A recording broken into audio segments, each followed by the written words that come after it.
Good afternoon and welcome to Djuma Private Game Reserve. My name is Brent. I've got Brian on camera with me and we have Tara in final control. Welcome. As you can see, we've already started off with a young male leopard quarantine and he's sitting just behind me in a thicket sleeping off his impala kill, but I'll tell you a little bit more about that shortly. Just if there are any new viewers out there, welcome, and for those of you who are not sure, we are live, bar a few seconds, from wherever you are in the world to wherever we are in the African bush. And you will notice that we are sitting with the young male leopard. We've been following him for the last 4 or 5 days. He killed an impala 60 meters. Oh, that's nice of him to lift his head for us. He killed an impala about 60 meters from the final control. And over the last while he's been slowly eating all of that impala, and this morning when we arrived it was completely finished. I think he might have dropped some of the kill because there was quite a bit of it when we went there first thing this morning, and I think the hyenas possibly made off with it. So when we found him he had no meat left in the tree, and so he walked probably 200 meters from where the kill was, found this nice spike thorn thicket, lots of deep shade, a good place to rest up for the day. So that's what he's done, and he's possibly not even moved 1.5 meters since we left him this morning. Just a quick recap for those who weren't with us on morning drive. We had a spectacular drive, mostly with lions. We spent the majority of the drive with a pride called the Tsalala Breakaway Pride, or Mangen Pride, and it was a very cool, misty morning. Oh, where are you off to, Mr. Q? And we also happened to see the Kwatile female leopard. She walked towards those lions. We didn't get a best visual of her. She was sort of jogging off to try get away from the lions. Luckily for her, she saw the lions before they saw her. And for those of you who've been watching for a while, a couple of weeks ago, she was the leopard who was mating with Mvula and got chased up the tree by the two Styx lionesses. So she's quite wary of lions at the moment. Oh, and back down. Then we're just going to move around a little bit, see if we can get a better view of him. But as you can see, in stark contrast to this morning, which was cool and not overcast but misty, which is wonderful. I really do love misty mornings in the bush. This afternoon, as I predicted, it is cleared up and burnt off, and it is now probably around 30 degrees, and I think there's about 6 clouds in the sky.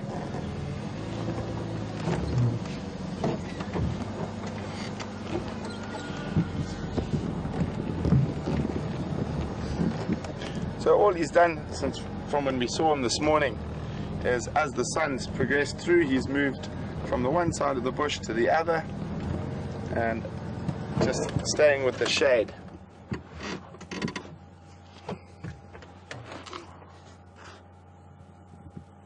So he's a very happy cat with a very fat belly. So he'll be quite hot digesting all that impala meat. You can see his breathing is quite fast and quite shallow. You can see his belly there, up and down.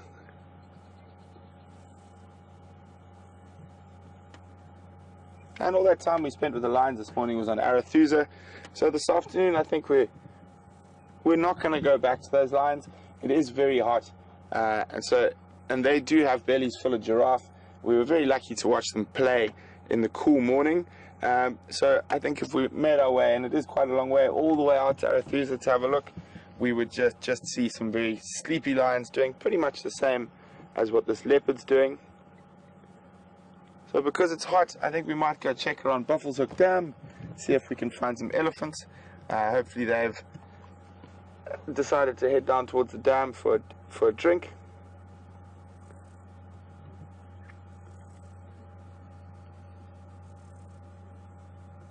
But we didn't spend much time at all on Djuma this morning, so we're going to go sort of read the news, see what we missed out on, look at the tracks, see what's been happening. And from what I heard on the radio, there were very few game drive vehicles out, so It's nice, so there shouldn't be too many roads that have been driven on, so we'll be able to catch up with what we missed out on Djuma while we're with those lions on Arathusa. And for those zoomies out there, quarantine male leopard is lying very, very close to the dam, so as it gets a bit cooler, could you guys just watch out and keep a lookout for me? I would definitely like to come back to him later in the afternoon when he's more than likely to be a bit more mobile, but I think he might head down towards the dam for a drink, so you guys keep a careful lookout on the Djuma cam. So we're going to head out now and see what else we can find. Goodbye, fat cat. Water holes, they sort of live the life of leisure, relaxing in the cool mud, and trying to avoid being eaten by lions. And obviously that's one of the reasons they group together. It's a defense mechanism. A lion will think twice about taking on a group of battered old boys together, whereas one by themselves would be a much easier target.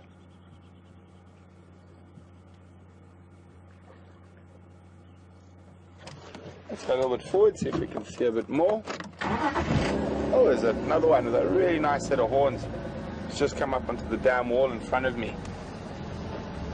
Oh, I think he's going to head down to the water, so let's go have a look.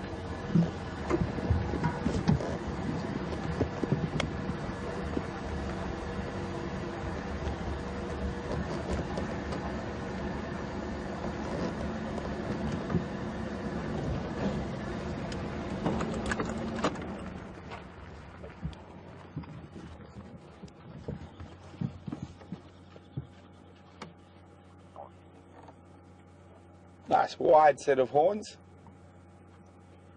It's always funny, buffalo always look at you like you owe them money.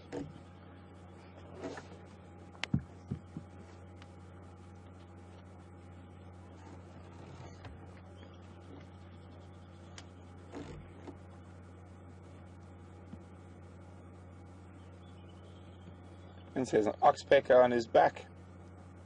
Be feeding off all the parasites that these buffalo bulls collect.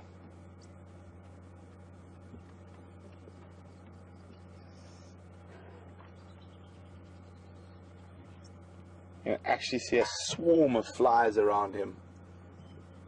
Almost looks like his skin's moving, there's so many of them. You might occasionally see me beating myself. I'm not actually hitting myself, I'm just trying to keep the flies off me. The reason it's not that bad on the vehicle. No, it isn't. For some reason, quite often when we stop near buffalo, we get swarmed, but it seems to be they're preferring the buffalo to us. Must have been because we had a shower this afternoon. Definitely. I'll leave the old boys to their spa day. And let's go see what other news is out there for us to find.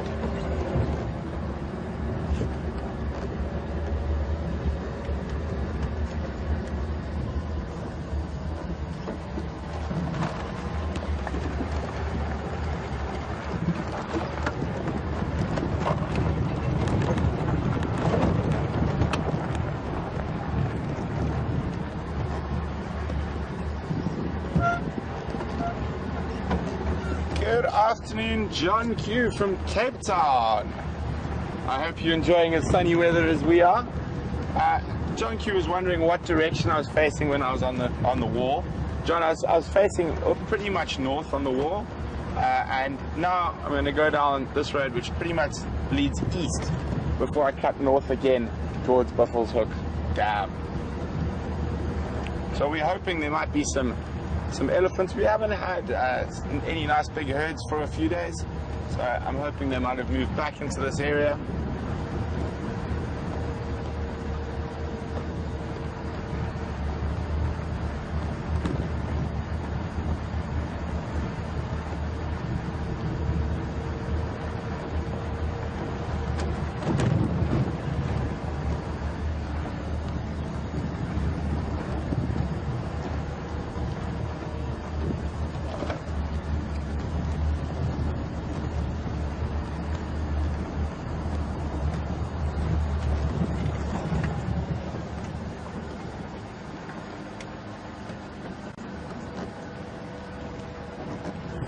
Good afternoon, Sharon from Pittsburgh. Welcome on Drive with us this afternoon. Sharon would like to know if I've ever seen a big cat eat so much it becomes sick. I actually have, and sometimes not eating so much, but eating such rotten meat that they end up vomiting it up. But I have seen them do that quite a few times. But like most wild animals, once it goes out, quite often it goes back in. So they'll vomit it up and then eat it again.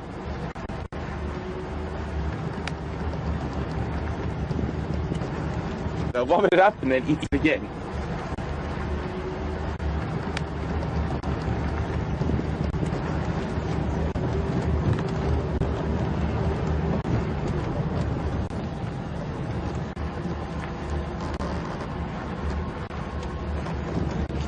Sorry guys, I'm just gonna stop for a second and grab Brian and myself each a fly swat.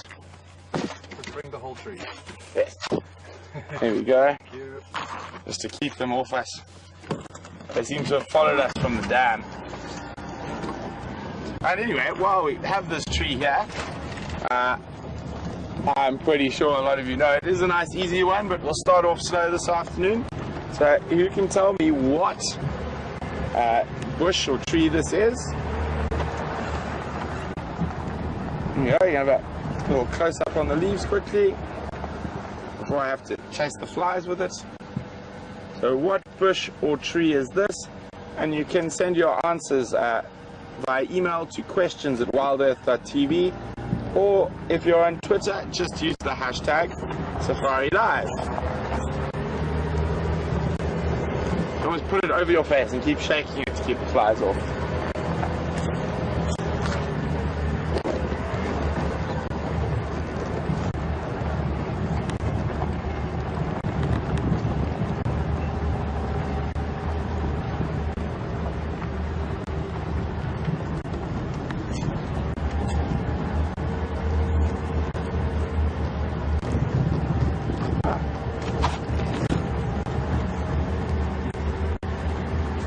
Seems to be working so far. Far better than all the other tricks I've tried to use, rubbing sage on myself, basil.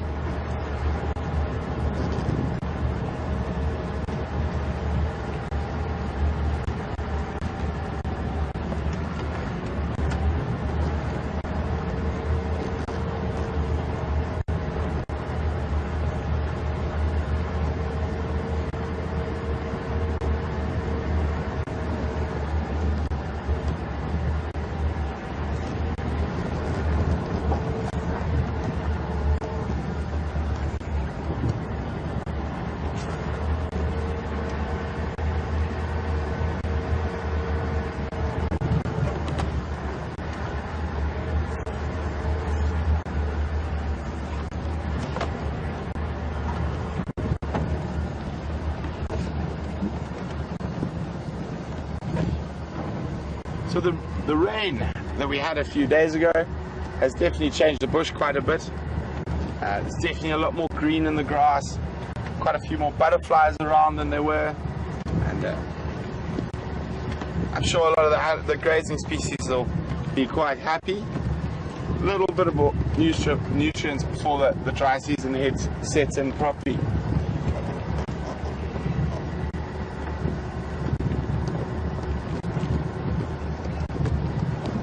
So because it's been raining and wet for a couple of days, I'm just going to take a quick detour to check a certain tree to see if something's in it, but we will see very shortly.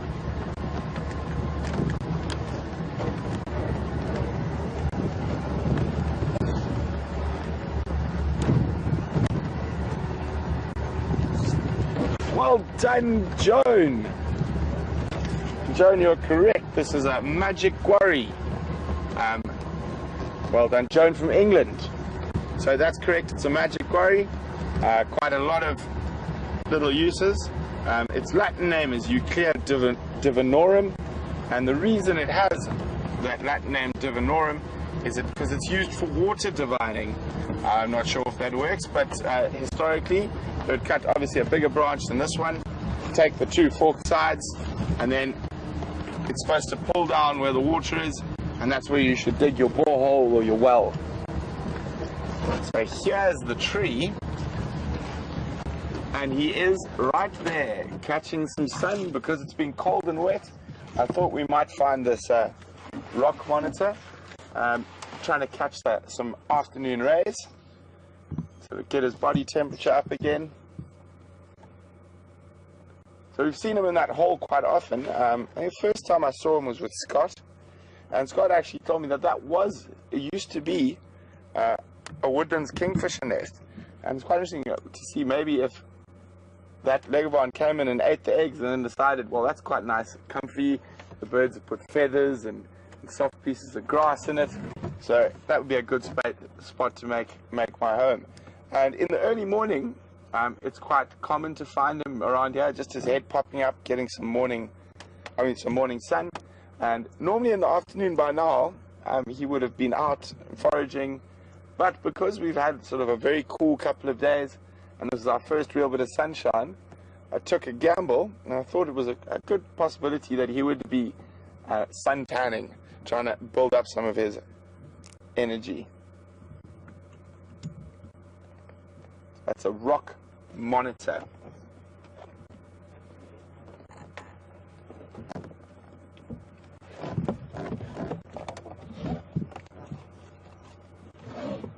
It's a medium-sized one. They can get quite a bit bigger than that.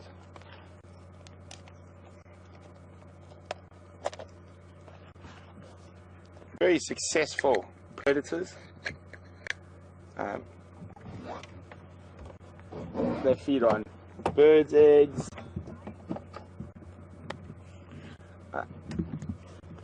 This guy's probably about, with all his tail, which we can't see all of, about 1.5 meters, I'd reckon. Maybe not even that big, maybe 1.2 meters. And weighs probably around the size of a small dog, about 2 kilograms. They can get quite a bit bigger, up to about 2 meters, and then they get very thick, and then they can weigh up to, I guess, probably about between 5 and 7 kilograms for a really, really big one. One of the favorite foods of a martial eagle. You quite often, in areas where you have a lot of martial eagles, you see them eating monitor lizards quite regularly.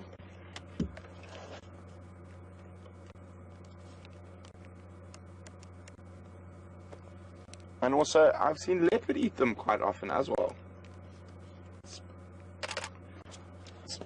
Especially young leopards. Monitor lizards are often quite one of their first sort of larger kills. But don't get me wrong, they are quite able to defend themselves. They've got a very long tail, and they use it as a whip, as one of their defense mechanisms. And they do have very, very sharp claws, if we can get in a bit closer on the claws there. Max zooms, okay. So they do have very sharp claws. Also, if they do manage to bite you, they have a lot of bacteria and stuff in their mouth, because they do feed off quite a lot of carrion as well. And it's very, very easy to get an infection from a monitor bite.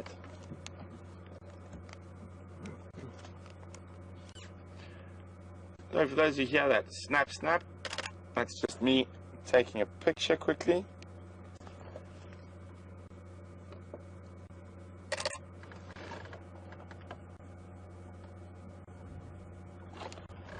So also one of his defense mechanisms is to keep quite still. So he's saying, well, I look like the tree bark, my head might look like a branch, and if I keep very, very still, maybe those things are not actually looking at me, they're looking at something else.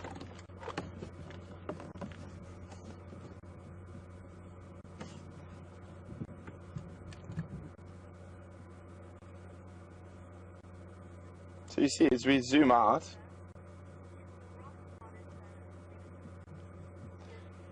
good afternoon, Jenny, who's tweeting to us today. Jenny would like to know, is it venomous? No, it's not venomous, Jenny, but it does, as I said, have a lot of bacteria in its bite that can lead to infection. Oh, good gamble. I thought he might be out catching some sun.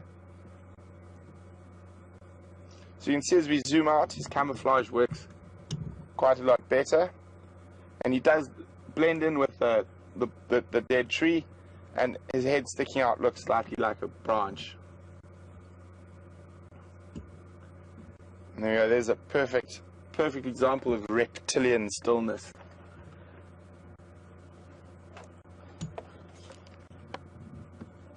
They can move quite quickly when they have to.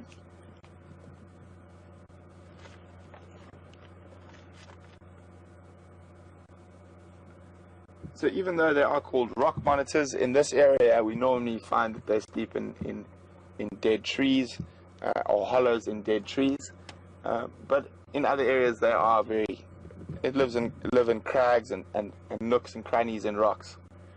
Now, for all of you who watch the Djuma cam at the dam or the Arathusa cam at the dam, you will see their cousin, the Nile monitor, or the water monitor, and they are semi-aquatic. So they are related. These guys are very much terrestrial. They can swim, but they don't choose to swim if they can help it.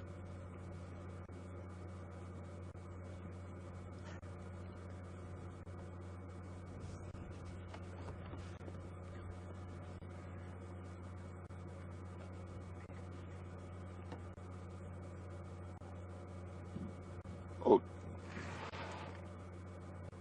I thought I heard something behind me there. Sounded like a buffalo bull being grumpy with another one. Bow. So you've always got to constantly be listening, smelling and watching when you're in the bush. There's so many different sort of news reports coming in at one time. You can have animals alarming to let you know that there's a predator around. You can hear elephants feeding or fighting, or like there we heard a buffalo bull sort of give a sort of grumpy with another buffalo complaint. Everything from the tiniest birds to insects can let you know about something that's going on. So I think we'll let this monitor enjoy his afternoon sun.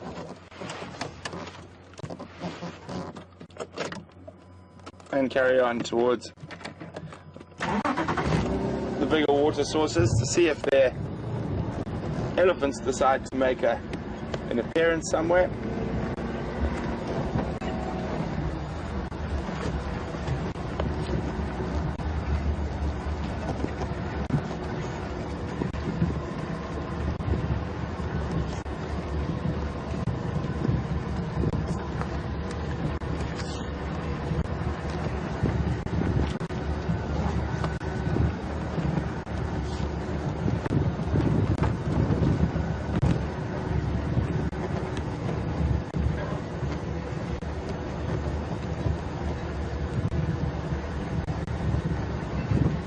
Good afternoon, Caroline from the UK or from England.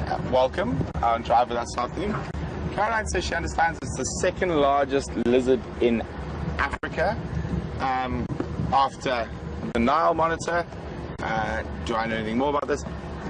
I think you're probably correct. There's only one other lizard species that might come close, and it is also a monitor. And it's a monitor that occurs through the Central African rainforest basin.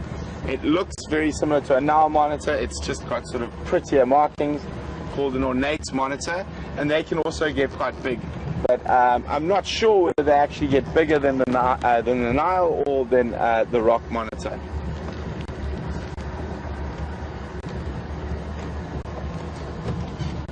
Oh, elephants have been doing some gardening.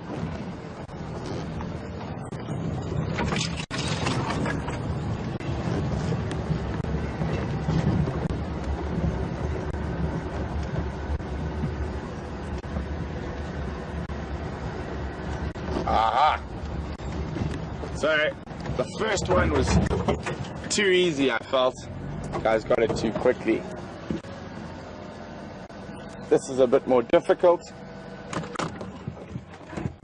So,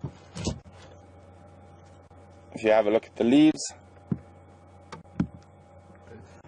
Sorry, let me go a bit further.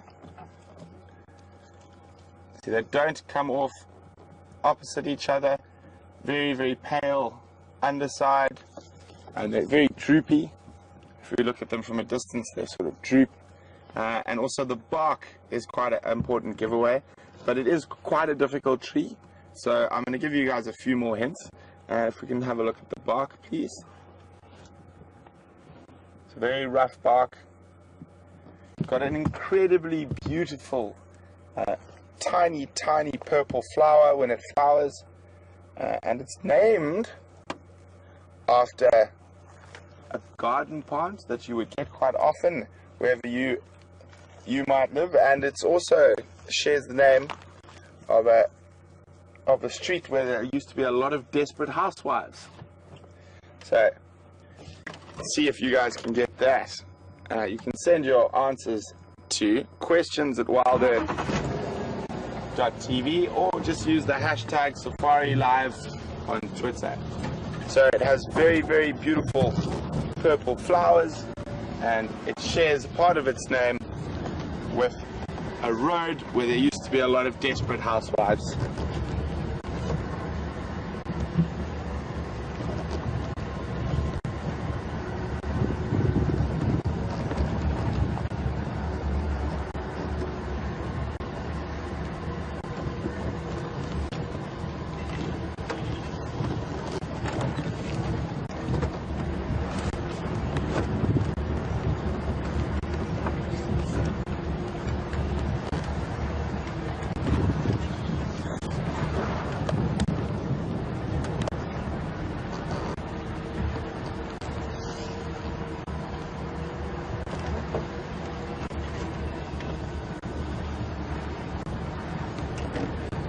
Good afternoon, Sibusiso from Harmanskraal in Jannenfoot. Welcome and drive with us. Sibusiso wants to know, since we've got such a problem with flies, isn't there a plant or bush or tree in the bush that flies are allergic to or will chase them away?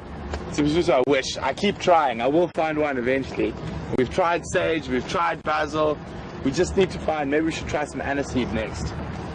I'll keep a lookout for wild aniseed today, and see if maybe that'll work. Until then, we just keep hitting ourselves with quarries.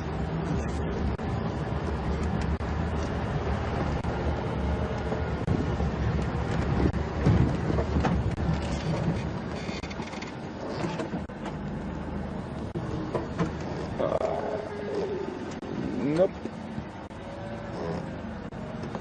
Give me a second here, guys. Just trying to see something.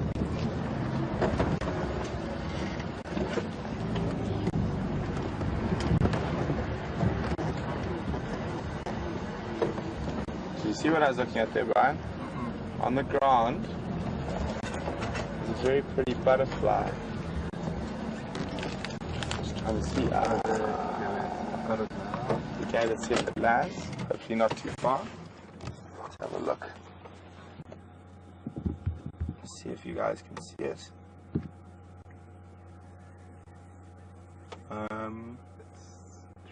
To take off again? No, hang on. Do you want to try go forward maybe a bit? Here we go. Okay, there it is. Oh, I can't even see it in the center, middle of the frame. Ah, there we go. Oh, it's not the best view, but the brief glimpse I did get made me think I knew exactly which one it was. Let me see, maybe it'll move a little bit and we can see it then.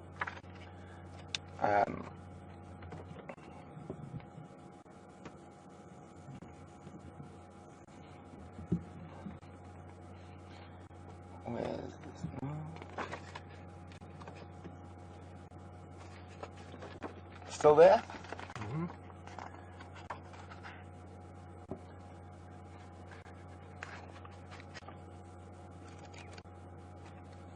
There we go. I think I've found it. Look.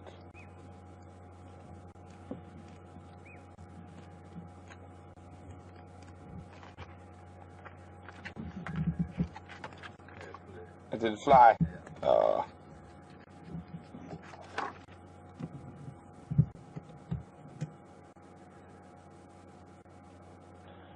So I'd only got a very brief view of it, but it was one of the pansies. Didn't get a close look, but I think it was this one here, which, if I remember correctly, my butterflies are a bit rusty, is a yellow pansy, but I'll double check that for you now. 176, if I remember. I haven't used my butterfly book for a while. Rock sitters.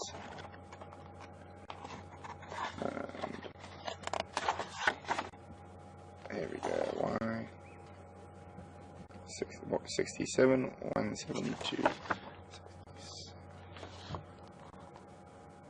172. I wasn't far off. 4 pages off. Junonia, Sabrina. It is, yeah. So yellow pansy. Sorry, just had to make sure, double check. I will try to keep a lookout for them. We get yellow pansies here. We get oxide pansies as well. No, up one. So this is, they're both actually the same species. That is the male, and that is the female. The one I saw looked like a female. But I will try to keep a look. They do move quite quickly, which it makes them a little bit challenging from time to time. But after the rain, we've got sort of a nice sort of extra lease on butterflies.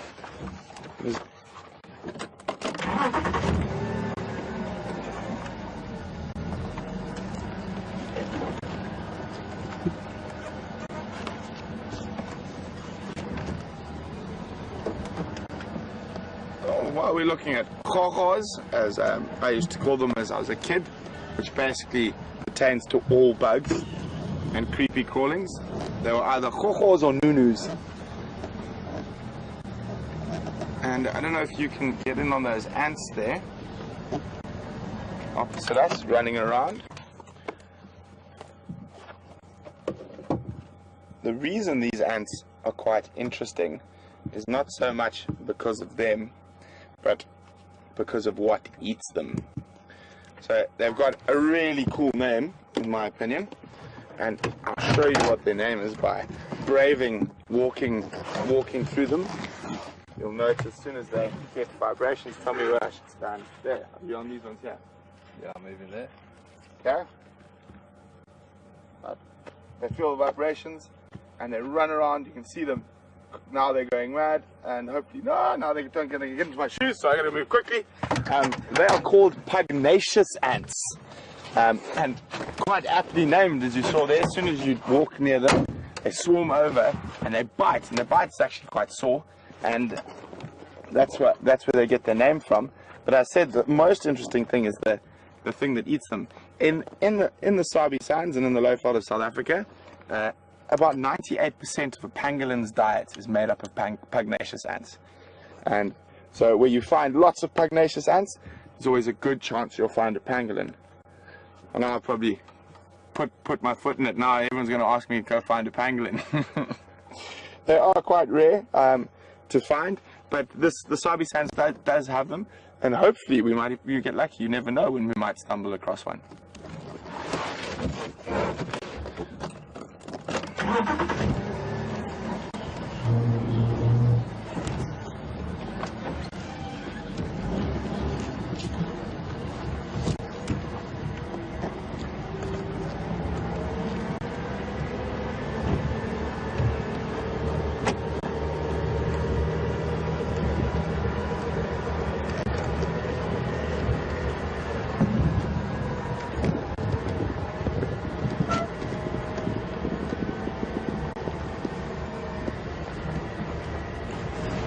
Well done, Opheria, on Twitter.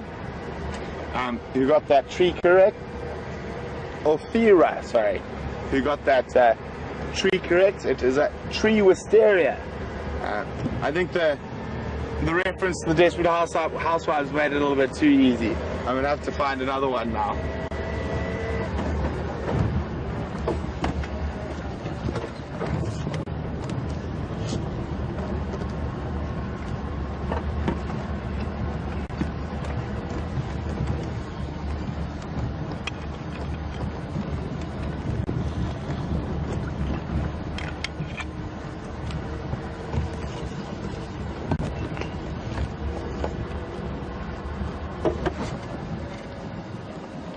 There's another pansy in the road. Looked like a pansy. Let's have a quick look now. Now turn yourself to the side, please. Maybe I can get a photograph of it that we can use.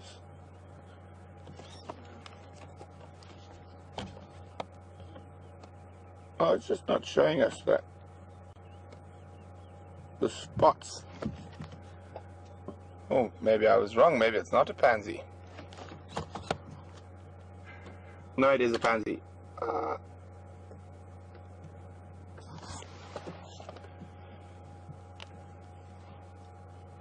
Okay, so if you guys look very carefully, you can see that very nice purple spot on the pansy there.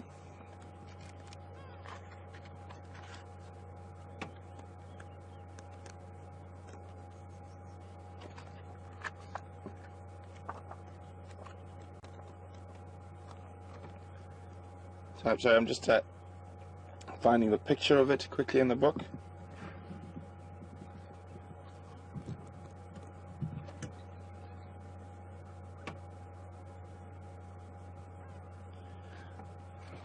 Oh, is he gone?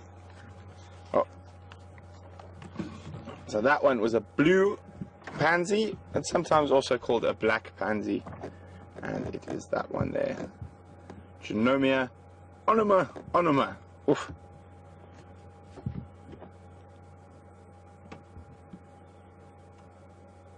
So very pretty butterfly.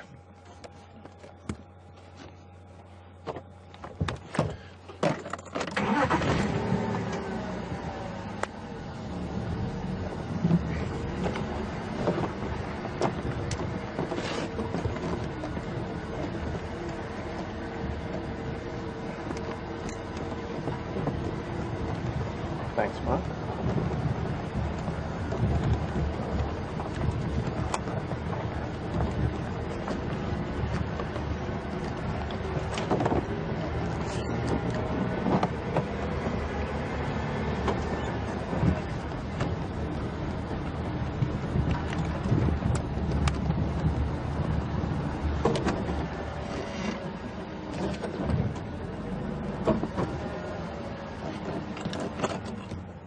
Good afternoon, Christina from France. Christina would like to know the life cycle of that butterfly and how long it'll live for.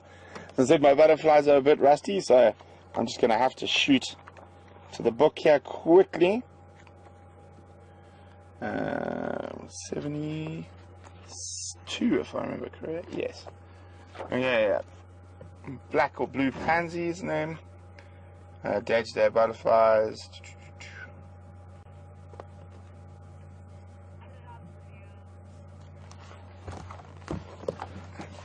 Well, so we're going to keep moving, and there's a lot of information in these books, so why don't you guys see if you can find out for me what is the lifespan of a blue pansy. Its Latin name is Genomia onoma, right, not onoma, ononen.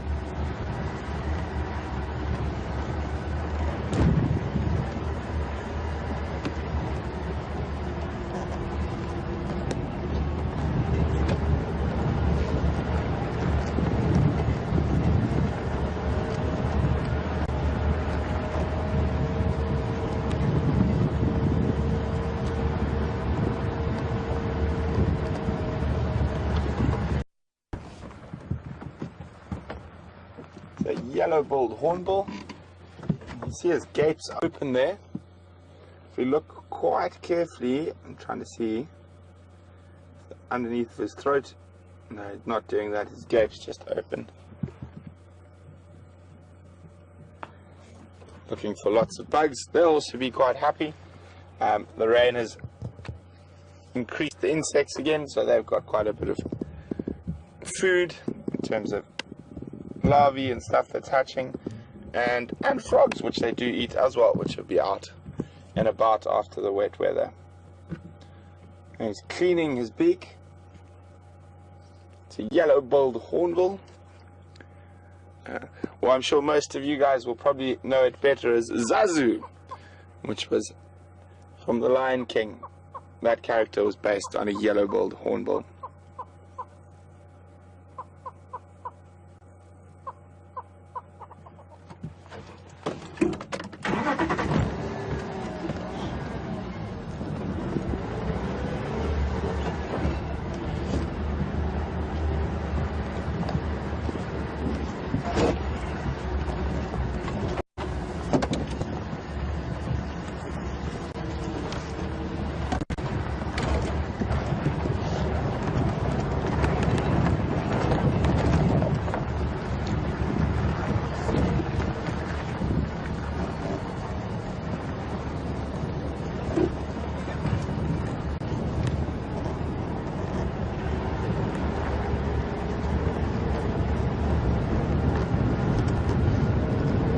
It's a nice cool breeze that's just picked up, quite refreshing.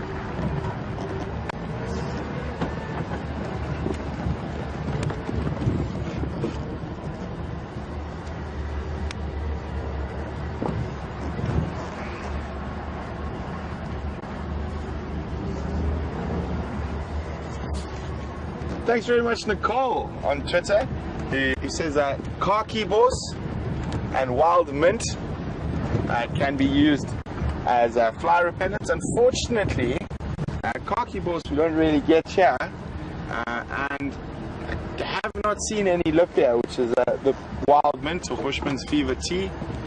That I haven't seen any growing on Juma. And then Vim from Canada recommended catnip.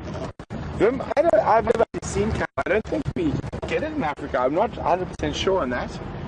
But I'm just going to warn you guys ahead. We're on a road where we're going to drop down next to a drainage line.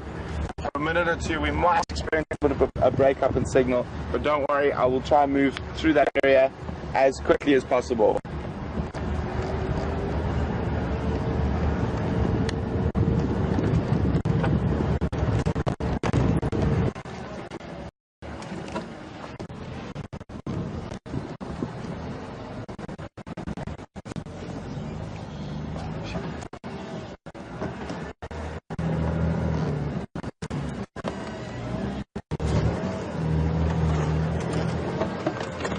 Brian, can you focus on the road here quickly for me, please?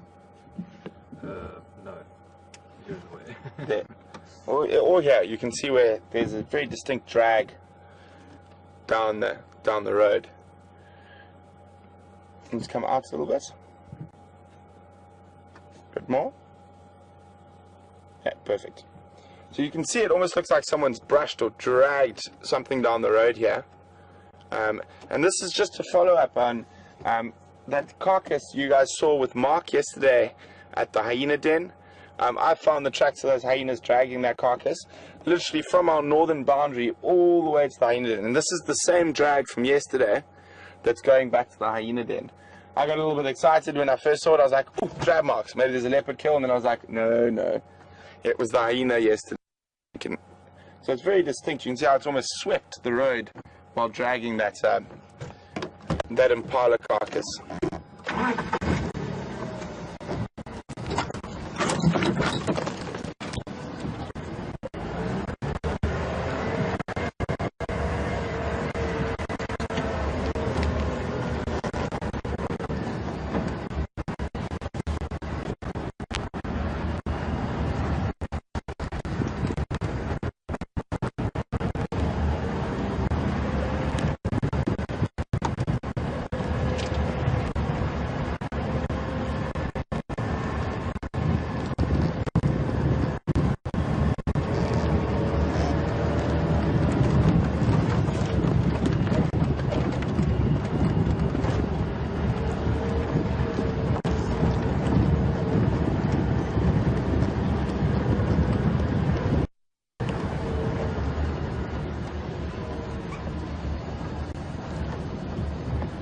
So I'm looking for any signs of elephants leading up to the dam. Unfortunately, none yet.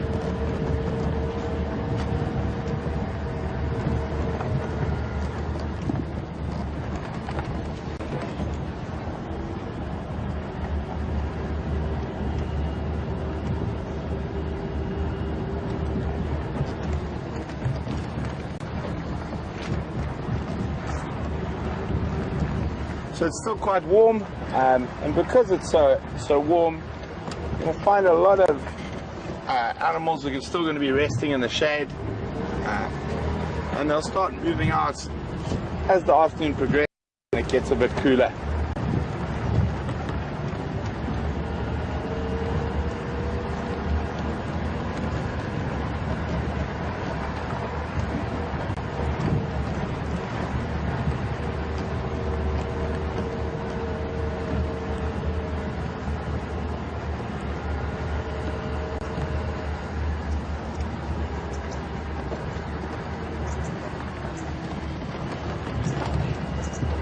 Whoa, hello. Just hang on, guys, sorry. Oh, I think you're on their way to the dam. We just predicted. Didn't see them. They just popped out from behind the guarri bush. I'm trying to see whether they got wet feet in the wet trunk yet. Doesn't look like it. So hopefully, what I'm doing is moving back, giving them space to walk through in front of me to the dam.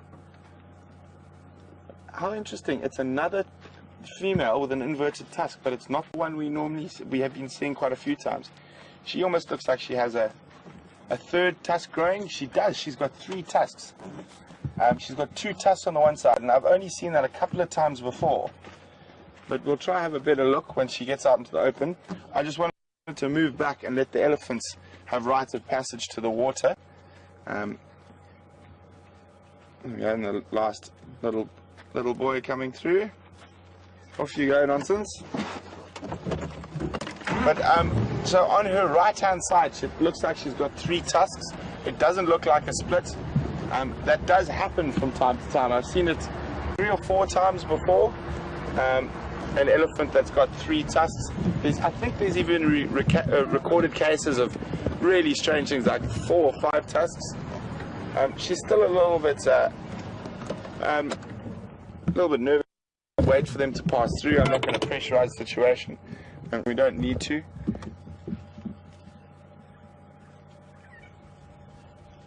So on that inverted tusk on the other side, there looks like there's a small third tusk as well. Sometimes it's genetics, sometimes it could be from an injury that sustained when they were young.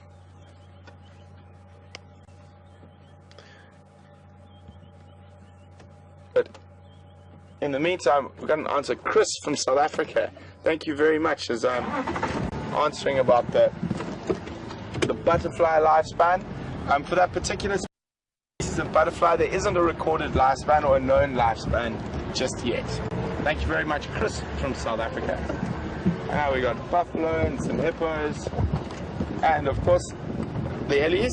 I'm just going to move around. You can see she's, just from her body language, she's a bit nervous. So I'm going to give them some space while they drink. I think we're actually going to try shoot around to the other side of the dam, and hopefully they relax, and we can try get a better look at that, what could possibly be a third tusk. I'll just have a quick look from up here. Now the light is a little bit bad, it's very harsh.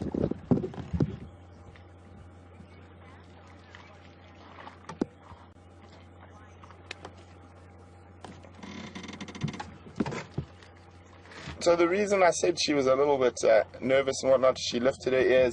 We already bumped her by accident at a little bit closer than I would have liked, and then she would have liked. So we backed off and let her pass. And then as we try to move around, I was going to try to get to the water before her. She raised her head, lifted her ears, and she was just letting me know that, listen, I'm not 100% sure of you yet. I don't quite trust you. So just give me a little bit of space. So that's what I've done.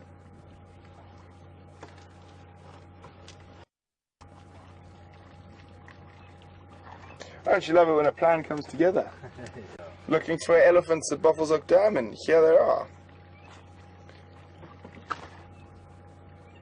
Can we try to zoom a little bit more in on that tusk there? Just to have a quick look. Well, we are still quite far away. Oh, and you can. I don't know if you guys see what I'm talking about there. I'm trying to see whether it's a split or it's actually. But when I first saw it, it looked like it was another little tusk growing out that was not connected to that inverse tusk. I'm just going to try and move around to the other side of the dam. We get the sunlight behind us, so we'll be able to have a closer look. But you can see the body language as we're leaving there. They've already calmed down quite a bit, so that's nice. And as long as we give them enough space to make them feel comfortable, we don't want to interfere. And also, we'd rather them come into our space than us force our way into their space.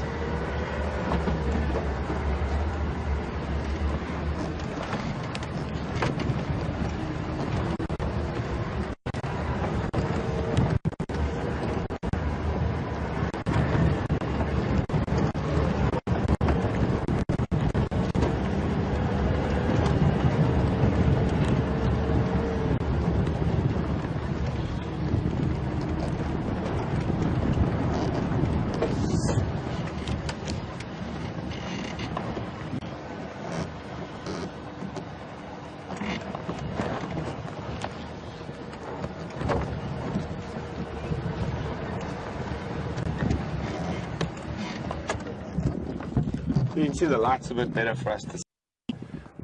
We've still given her lots of space, so she's very comfortable. She didn't really react at all. And what I'm hoping is that she'll walk towards us when she's finished drinking. And that's her choosing to come close to us rather than us forcing by going closer to her. Also, we'll try to get a close-up snap with my camera of that tusk. Just so we can have a look on the camera maybe. Good afternoon, Brent from WildEarth here. I left quarantine my daughter Ingwe lying up in a spike-thorn thicket to the south of Gari Dam, or southwest of Gari Dam, and I'm with a small breeding herd of elephants at Buffelshoek Dam. And other than that, no other updates apart from Duggar boys at both Buffelshoek and Gari Dam.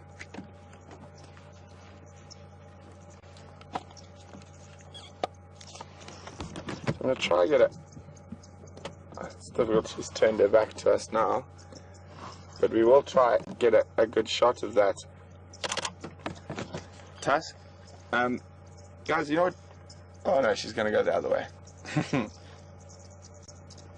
But you can see how she's moving now, she's far more relaxed.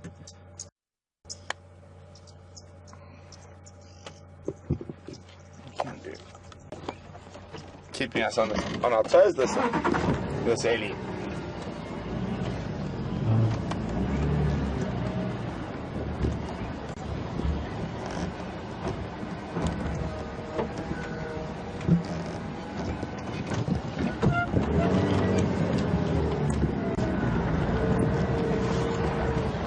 So maybe she might. No. Sorry guys, I'm just trying to think ahead to where we can get into the best possible position to view that without annoying her.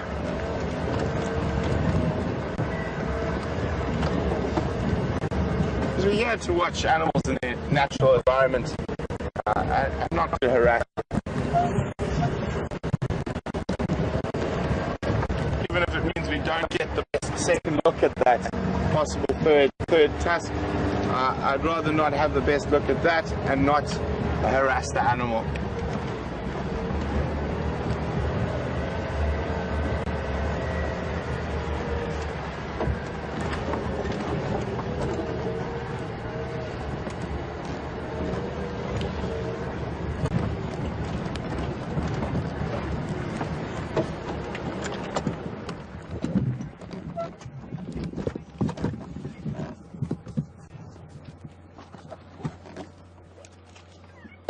I'll try get a photograph of that when she turns her head.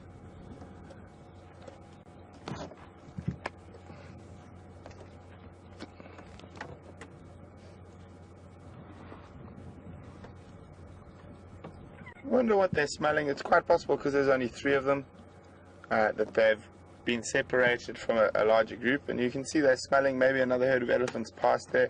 I didn't have a look at the tracks when I was there, but they're definitely, all 3 elephants are smelling the ground around there.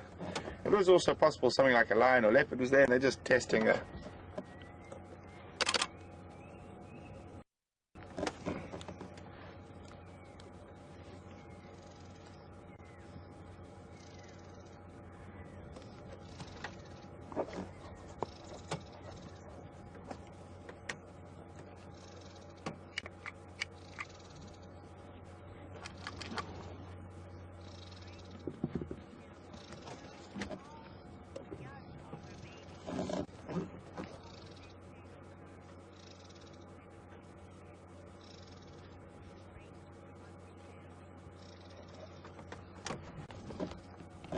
I'm just going to move forward a little bit. Murphy's Law, as she turns the side we want to have a look at to us, she goes behind a tree.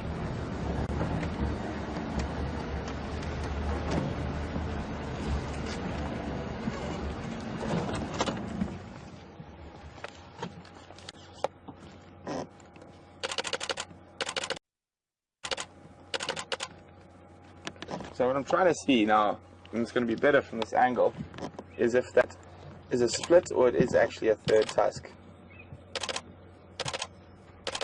But just from what I'm seeing there now, it does look like it's not a split, but actually a 3rd.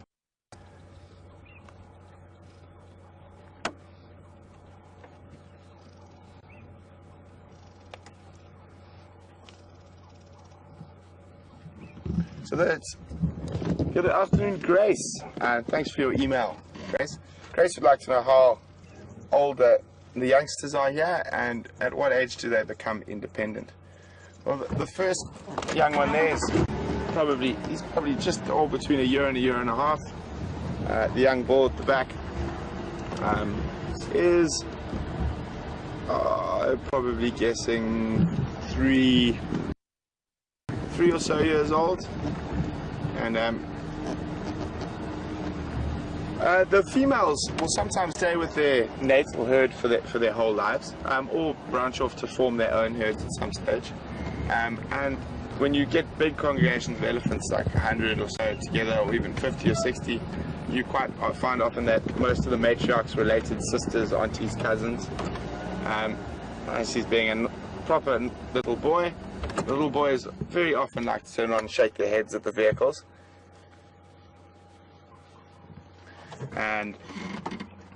But with elephant bulls, they sort of get pushed out by the females, the older females in the herd, when they get to about 14 or 15, and their testosterone levels make them quite loud and boisterous, and quite often they just affect the sort of ongoings of the herd. And I said the elephant cows can spend their whole lives with their natal herd. He's showing off for us now. So that's completely fine while he does it. It's when, if a female was doing that, I'd move away. I wouldn't stay like I am now if it was an adult cow. But it's just a little boy, and you can see he's showing off. He's throwing around a piece of round leaf teak, saying, "Look how big and tough and scary I am." Like most little boys.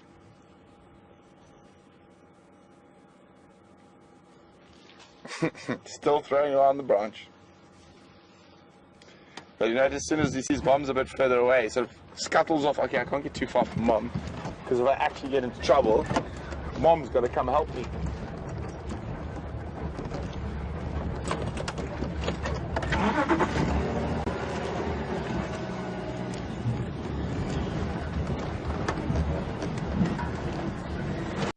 We'll try to stay with them, but only viewing them from the road. I'm not going to try to follow them off into this thick bush.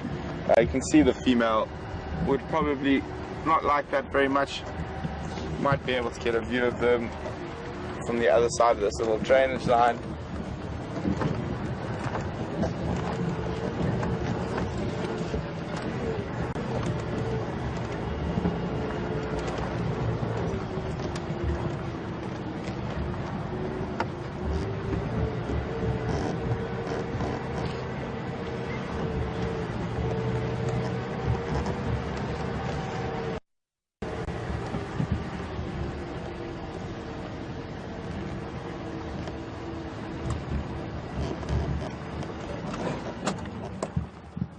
That little one's wandered off ahead of Mom. They're using their trunk to smell us, determine what we are and whether we're a threat or not.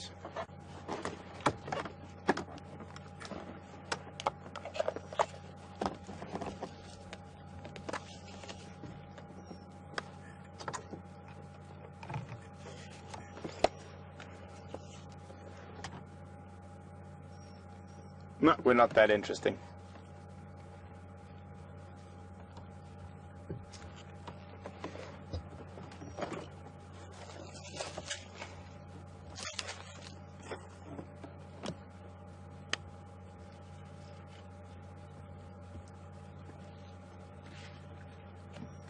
Yeah, the other two feeding quite close by, but we can't see them very clearly, just see shapes moving. Let me just move forward a half a meter for you there, Brian. There's a gap through the trees there.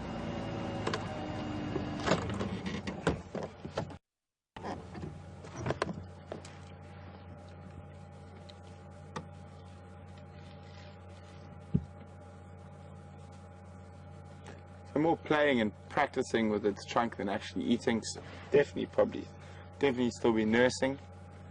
So you can see it's more going through the motions of eating than eating, and it's basically training the muscles of its trunk.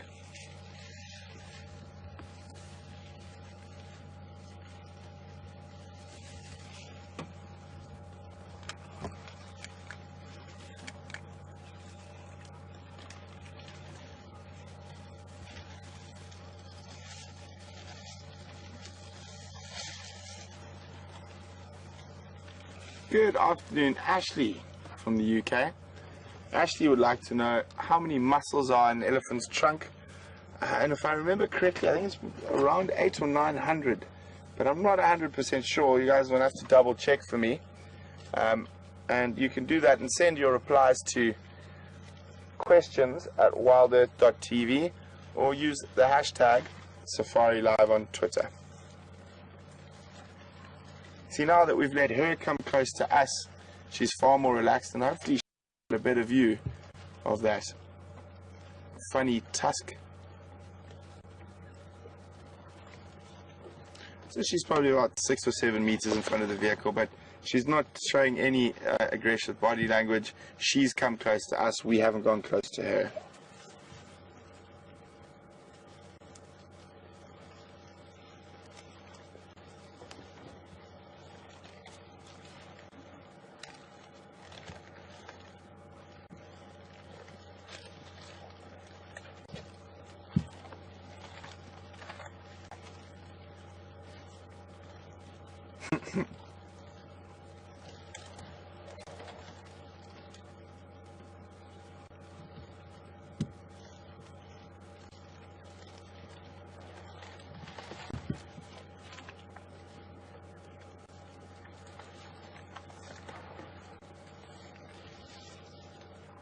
So nice to just sit quietly for a while and listen to the elephants feeding. So I'm just going to keep quiet for a minute or two.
They are very special animals.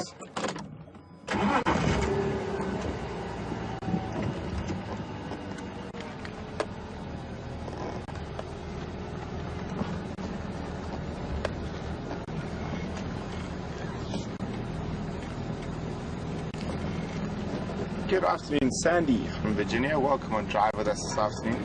Sandy would like to know, would that inverted tusk ever become a problem as it keeps growing? It's possible, Sandy, and especially with having that what looks to be a third tusk. I'll have a look at my camera when we're not with these guys anymore. We can have a bit of a closer look. It could actually become a problem. Greater chance for infection as well. Also possibly injuring herself because it's not really normal, and it does look like it's quite a sharp one as well.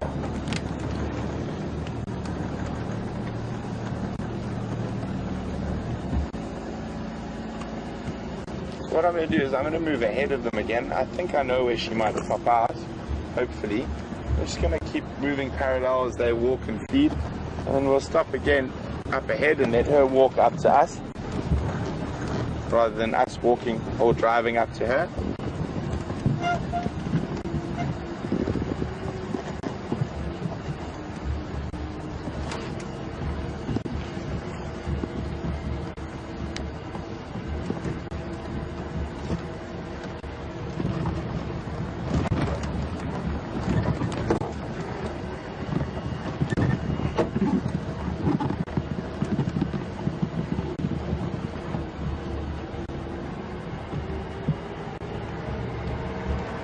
I see a nice big elephant park here. I think she's not far, but she's going to come through there, so I'm just going to turn around quickly.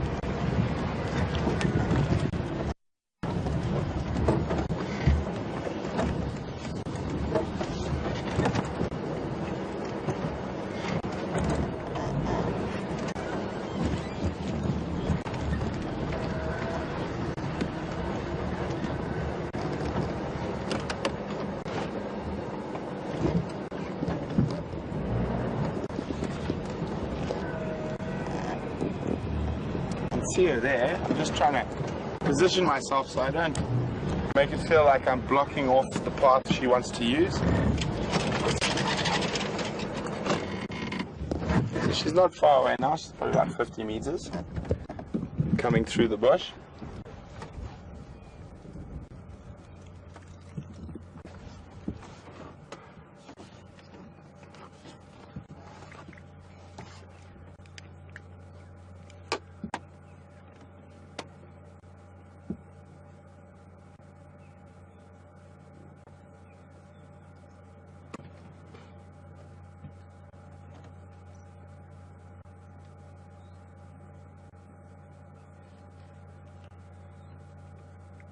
Thank you very much, Ellen from Illinois. She's researched elephant trunk muscles, and she said an average elephant has 40,000, so I was a bit off there. But a large elephant can have as many as 150,000. Thank you very much, Ellen from Illinois.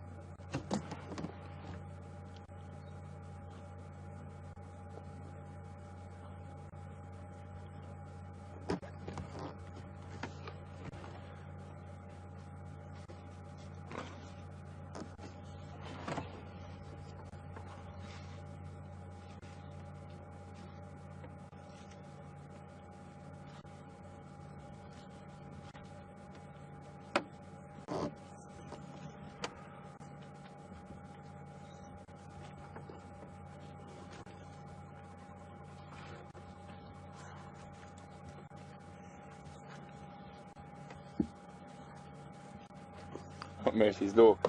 There are two paths and she's decided to take the one that goes behind us. Well, she might still come out in front of us.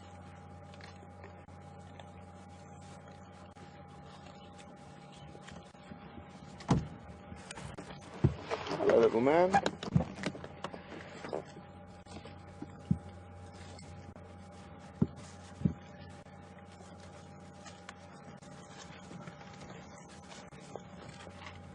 So yeah, we're going to get a good chance to zoom in on that tusk there now. She goes, she's going to go too far behind us, I think. So there we can see it a little bit clearer. She might turn. there.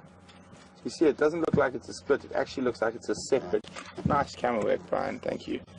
A separate tusk that's growing out of there.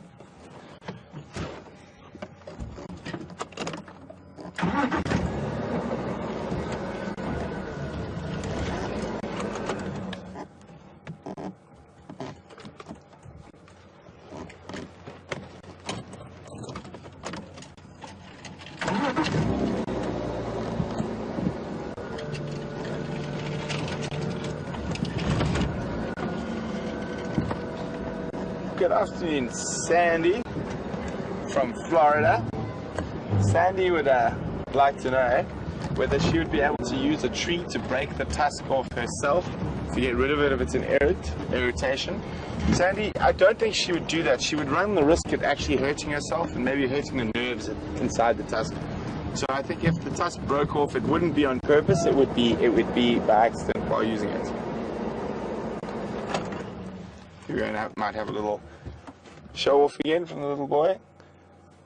Oh, he swung a stick around for a little bit. More interested in eating.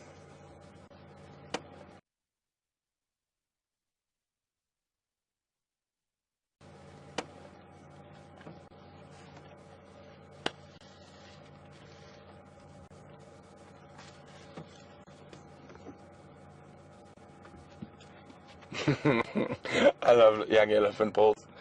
Don't shake my head at you just because. I'll let you know I'm watching you.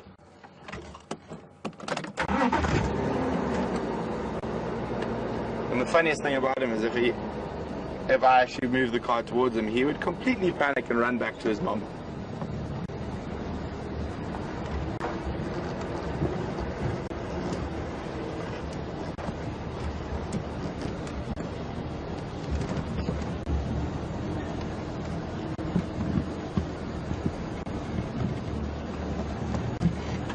Good afternoon, Larry in Florida. Larry'd like to know, on average, how long does it take for a baby Ellie to learn how to use its trunk, or does it depend on the individual? Well, Larry, I'd say probably by about 2 years most elephants have complete full use of their trunks, and when exactly they have full use before that 2-year period, I'm not 100% sure, and it could very much depend on the individual, but I'm not 100% sure.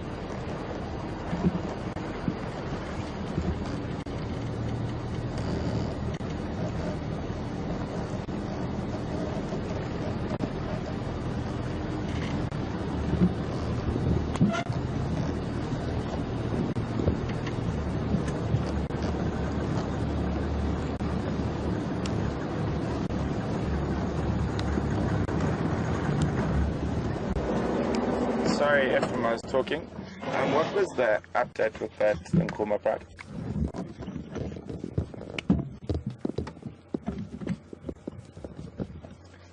Copy. Sorry, I just didn't give the updates earlier.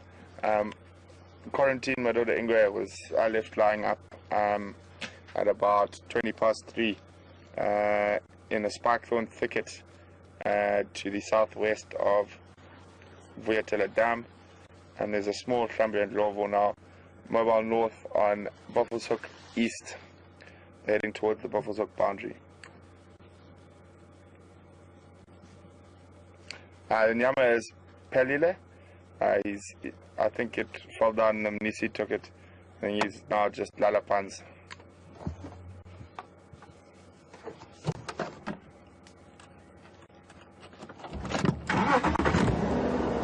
Negative.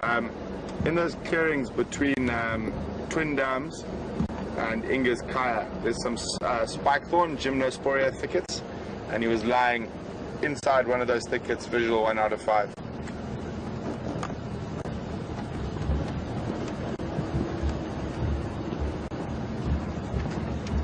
I will go check later when it's a bit cooler.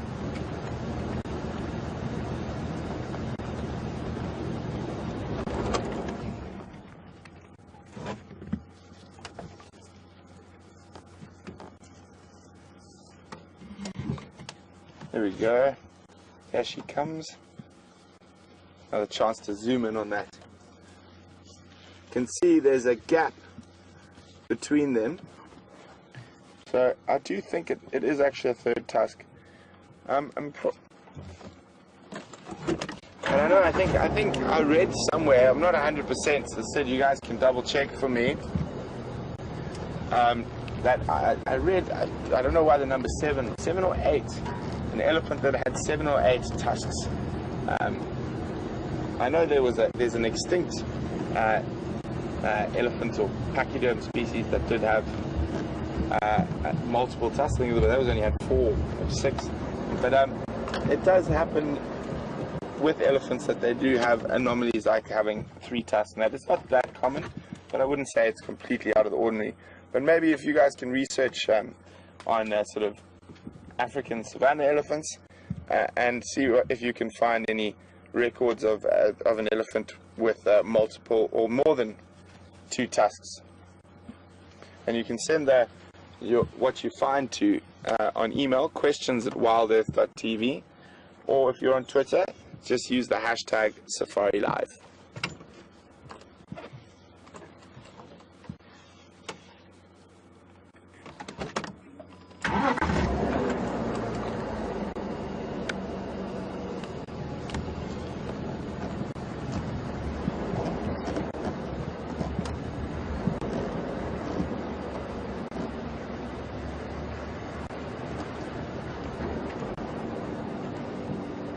Good afternoon, Mim from Canada.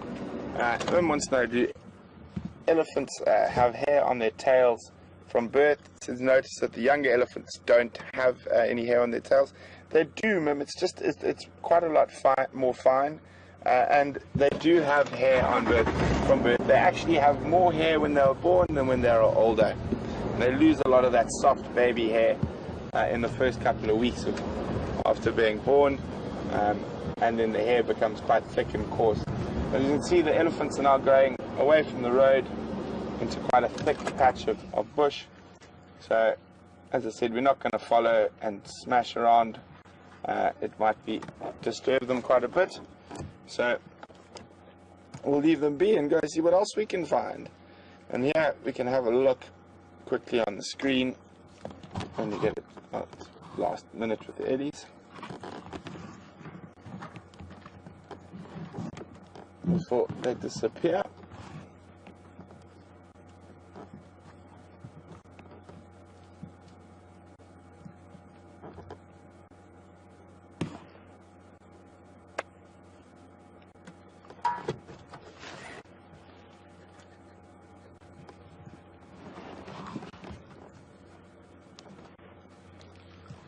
So if we have a look here quickly, and let's see where's the best spot for me to put it, Brian.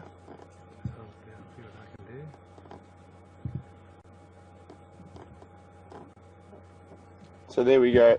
We can see that sort of third tusk, very small, popping out. I'll have a look. It's very difficult to see on a small screen like this, and you can see my friends, the flies. They're also coming to have a look. But we will try have a look on when I get home on the computer, and I will post a photo of it so you guys can have a look at that. And just don't forget, guys, even though we're leaving the elephants, please send me some information about elephants with multiple tusks, though, and even more specific, elephants with multiple tusks in the Kruger. I know they have been recorded before.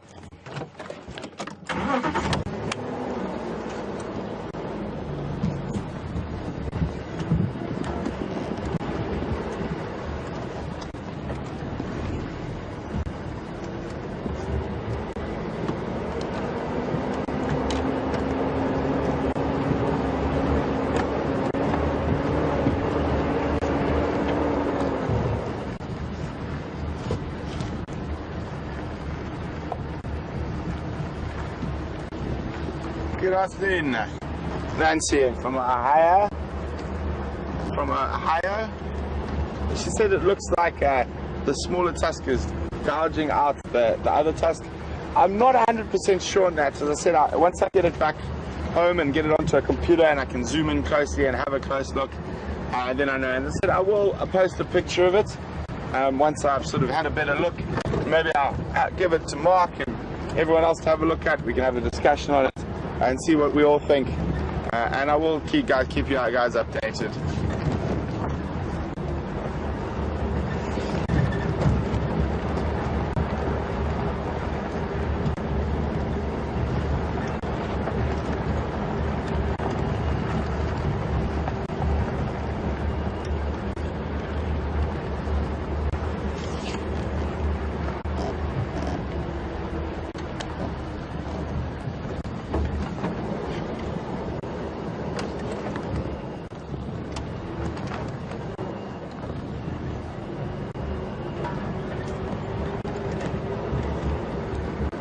So guys, we started off this afternoon. For those who might have just joined, and if there are any new viewers out there, you must realize we are live. So whatever I'm seeing out here in the African bush, you seeing at home, and we're very, very lucky and privileged to be able to share our passion with all of you. And we really do appreciate all the questions and stuff you guys send in to us. It makes it a lot of fun for us to be able to interact with you, and we really do appreciate that. So we found that young male leopard pretty much about a meter from where we left him this morning. He's just finished off an impala, so he's really fat and lazy, and he's sleeping in a spike thorn thicket. And we're definitely going to make our way back into that area to go see. We might go for a drink a little bit later.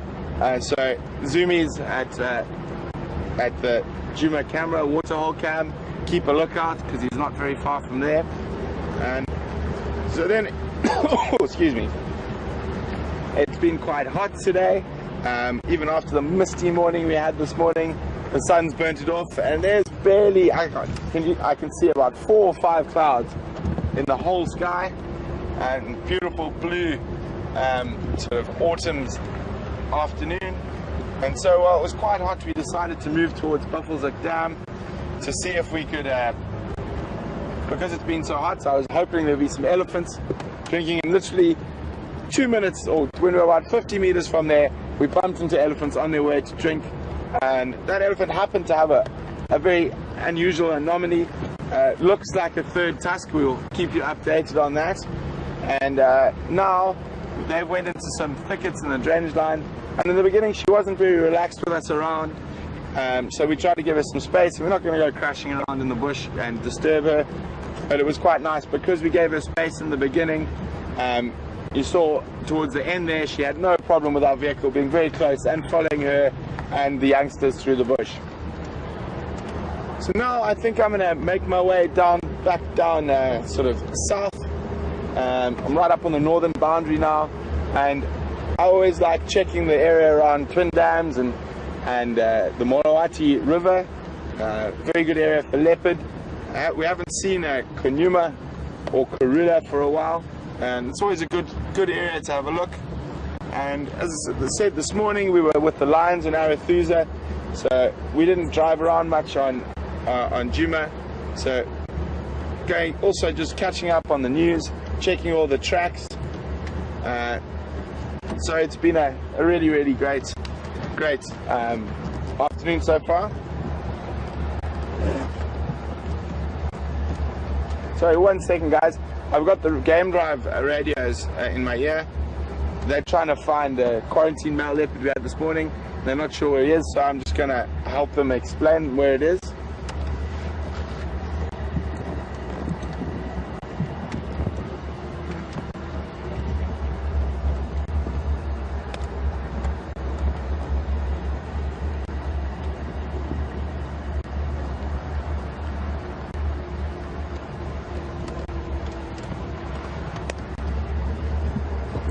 I'm checking our eastern boundary. Always a very productive area for leopards. We quite often find Karula's tracks coming in from the east here. I know she hasn't been seen for a while, and it doesn't look like anyone's driven this road this morning. It doesn't seem like there were a lot of cars out on Juma this morning. So for me, it's catching up with the bush news, getting to know what's out there. So that's always great and fantastic. So reading my afternoon paper, so to speak. So I'm a bit behind. I'm going to read the afternoon and the morning, one go.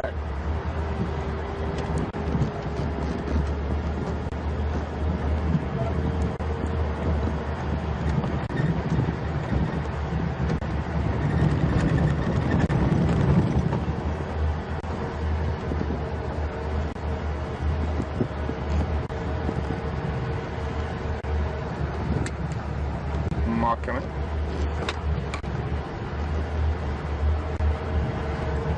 Oh, sorry, but can you confirm which vehicle here?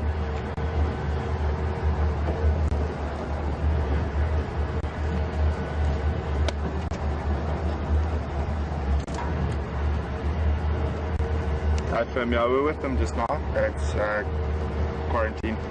He's lying up in a spike film thicket near an old waterhole depression.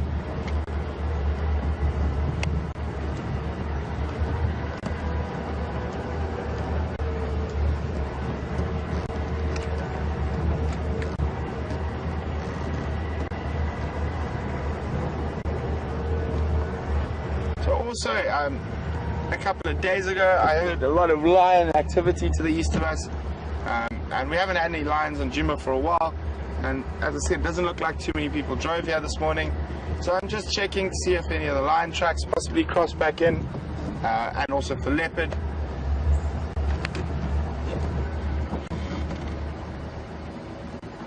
Wow, the flies are insane. I don't know if you guys can see how many. There's probably about, it feels like there's 100 on my face, and it's so itchy. I'm trying not to smack them, but oh no, I can't do it. Too many. We're being swamped. We're being swamped. And the reason for that is because there was a big herd of buffalo around here a while ago, and then a bit of rain, they would have bred like mad.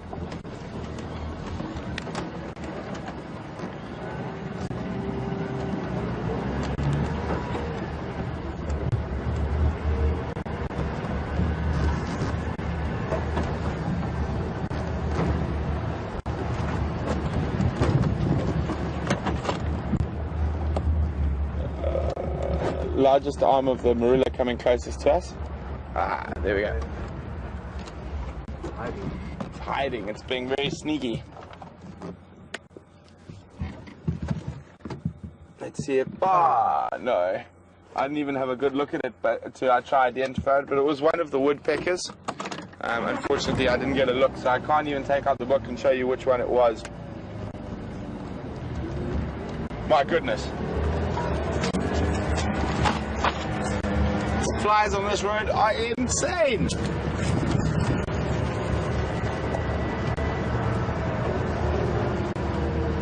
I must be this road. We need to get off it.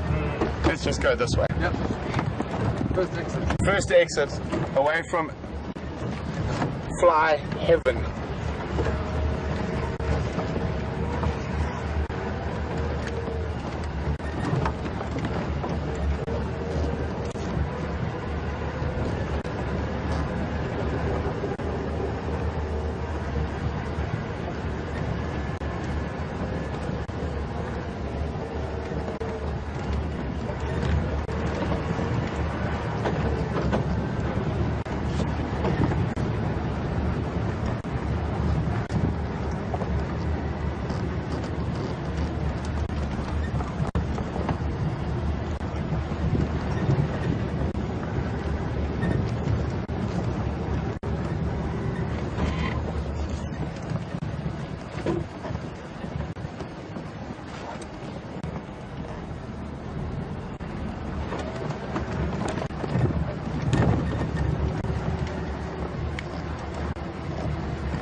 Sorry guys, I'll get back to you now. I've just got a lot of chatter on the Game Drive channel in my ear.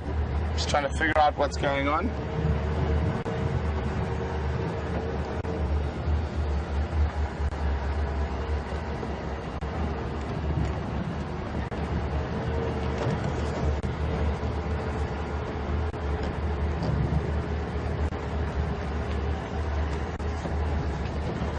Sorry, it's really busy at the moment, so it seems like all the game drives have come out at once, so there's about 5 different people talking.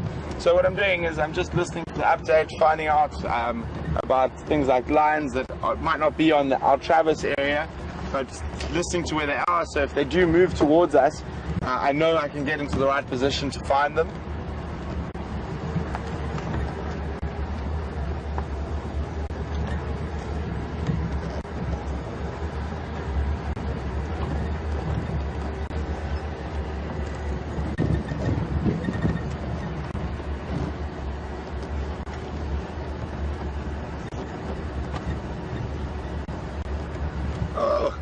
don't seem to want to keep quiet today.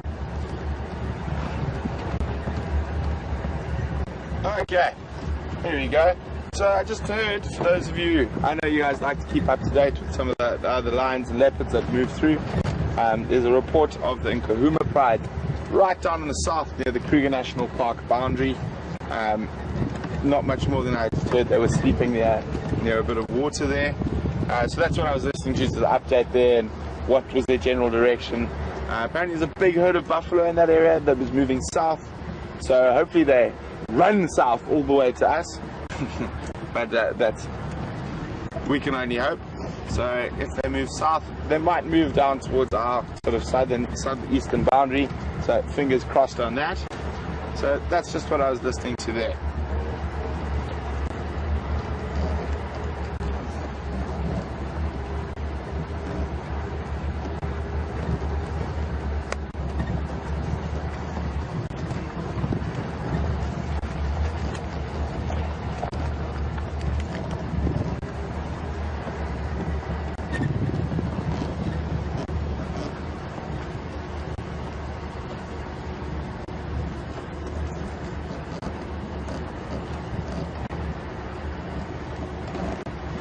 Guys, just for those of you who might not have been able to join us on Drive this morning, just a quick recap. We had an incredible sighting of a very large pride of lions at 13 individuals, of 4 adults and 9 sub-adults.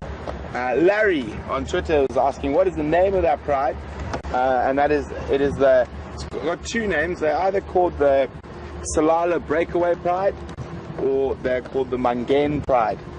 And as I was saying this morning, quite interestingly, I used to view the original Salala Pride quite often when I worked further down south in the Sabi Sands, and they had a very famous, or she was famous because she was very distinct, old lioness that we used to call the tailless lioness.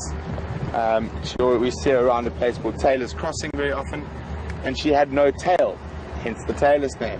I think she was also called Bibi by other people, and she is actually the grandmother of the 4 adults that we saw this morning. So for me that was quite nice to see a pride of lions that I used to see many years ago. But just on the sighting itself, it was unbelievable. In this thick mist, and 13 lions running around us, jumping, playing, and almost like at some places, the ones that were a little bit further away from us, they looked like ghosts. They sort of just this. Oh, did you hear that? But I will come back to that story. There's just a Franklin alarm calling, and a very stressed alarm call, which is often quite a good indicator of a leopard.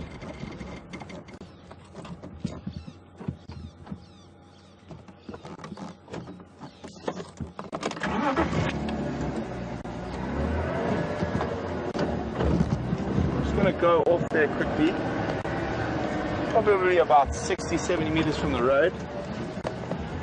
So as I said, it's like a news here, and our latest reporters just shot in saying danger, danger, danger, there's something there. It could be and again, I mean, it could be a snake, it could be a slender mongoose, but it could also be a leopard.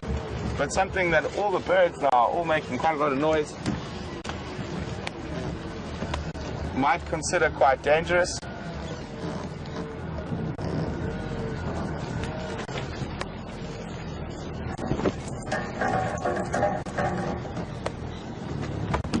Here, the Franklin, a bit further off here.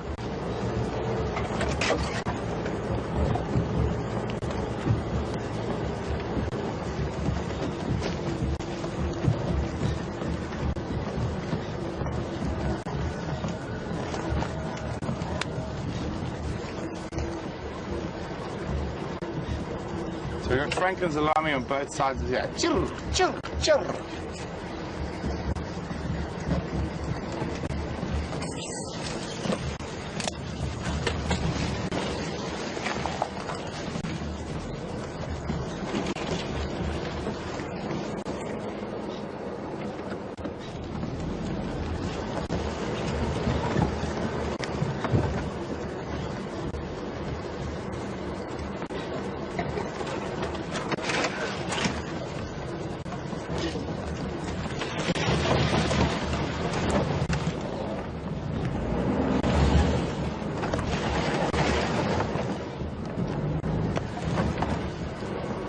going to switch off and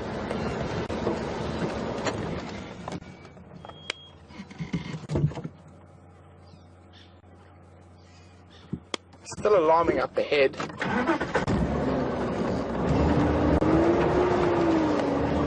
Just trying to navigate our way through the bush here.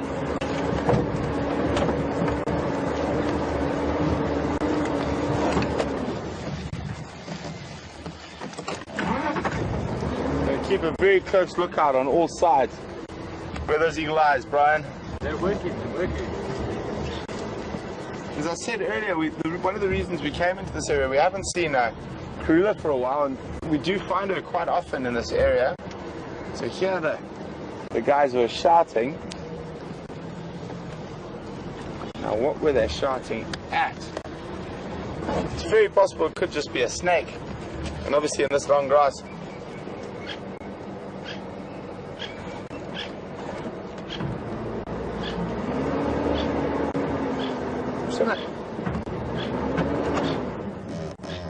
turn off and keep quiet for a minute. What I'm going to do is listen for other animals. So the francolin are definitely upset about something. So maybe we'll try to get a squirrel or another animal to sort of give us a sort of closer pinpoint.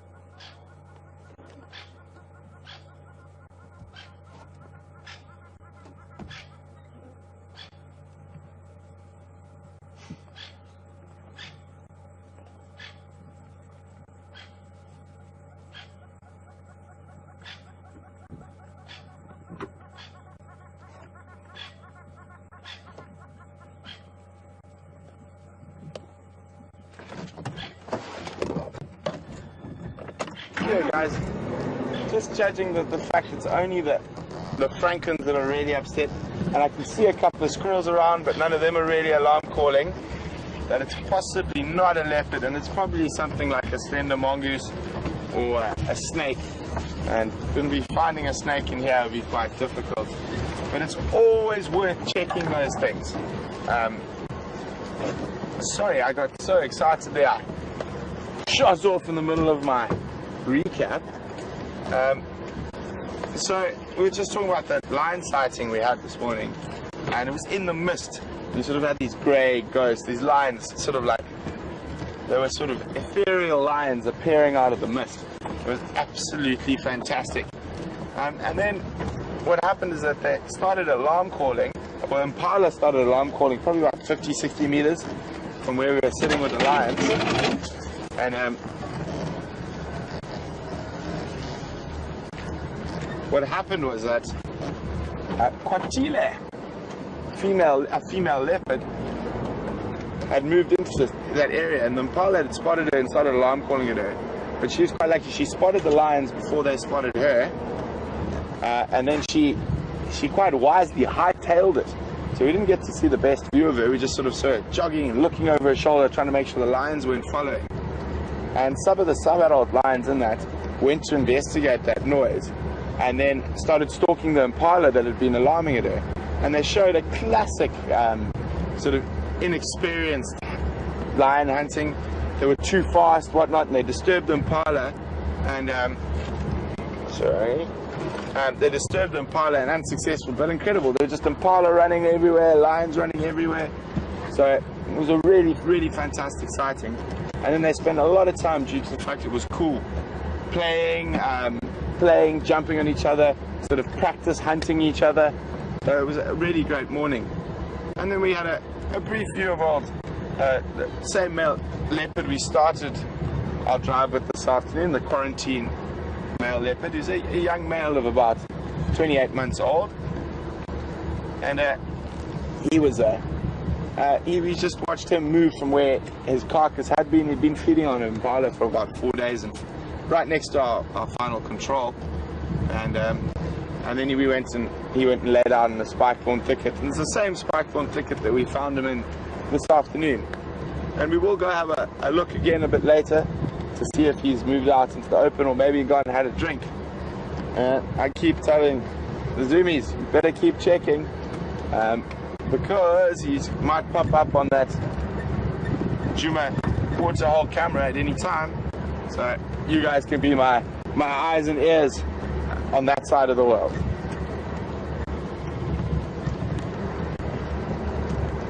And guys, remember, for those of you who are new, we are completely interactive. You can ask us questions, and we are live for a few seconds. So wherever you are in the world, you are seeing exactly what I'm saying. And isn't that an absolutely amazing thing that we sending an email to questions@wildearth.tv, or if you're on Twitter, you can just use the hashtag Safari Live. And guys, don't get despondent if we don't answer your question. We do get a lot in, and we do try to answer as many as possible on Game Drive, and we really do appreciate all of those questions.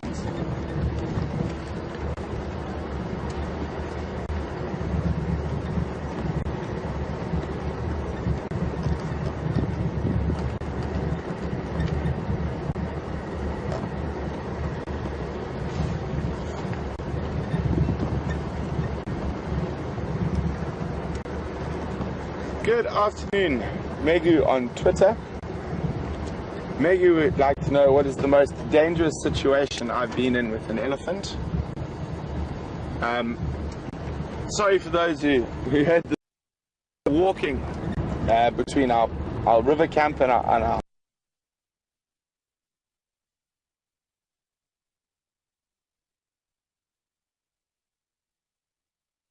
flew over, and those, they're very big. I mean, they can sit 20 people, and they make a lot of noise. So, stand by. Sorry guys, there's an update on the Game Drive channel. I just didn't catch that. I will carry on with the story now. Sorry, what was that update from Twin Downs?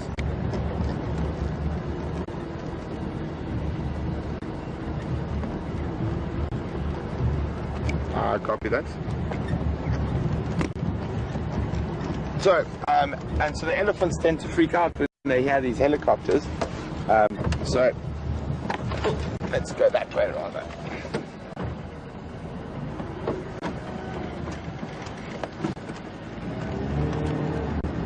So we're still, just to let you know before, because the story takes a little while, we are checking an area where we quite often do come across Karula.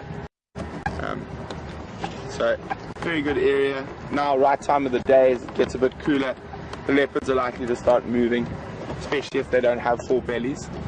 But so, we're walking, we're about halfway between the two camps, and these happen to be these two helicopters crossed at the same time. And we were actually documenting and giving that information to the national parks to try to stop the helicopters flying over that area. So what happened is, I was busy. I looked at my GPS to see the time, so I could write down what time these helicopters were flying over. And when I looked up, there was an elephant and a sub-adult in full charge coming straight towards me. I'll never know whether they had seen me and were charging me, but I personally think they just got a really big fright from the helicopters. And so she charged at me, and I pushed one of the volunteers who were working with us behind a tree, and I had my fishing rod with me because we were walking down to the beach camp, and it's in one of those hard plastic PVC cases covered in canvas, and the elephant, I realized, wasn't going to stop, so I hit it with the fishing rod, and I started poking it, and I learned a lesson, because she went flick with her trunk, and I went whoa, boom. And then she charged up, and I honestly thought that was it. I was tickets. And then I threw the fishing rod at her, and I think that saved my life. The noise of the fishing rods rattling inside the plastic, I think, was just something she wasn't used to. Put her off, and she stopped. And then as she stopped, I literally grabbed everything I could off the ground and just threw it at her. And I'm very lucky she started backing away, so I stood up and I started clapping and shouting and screaming, and she ran away. And after she ran away, and I sort of walked forward while I was shouting at her, and when I tried to stand, I sort of just collapsed. My whole hip was dislocated and bruised. And then I had to hop along to one of our camps to get help and recover. So that's definitely the most scary experience I've had with elephants or any wild animal for that matter.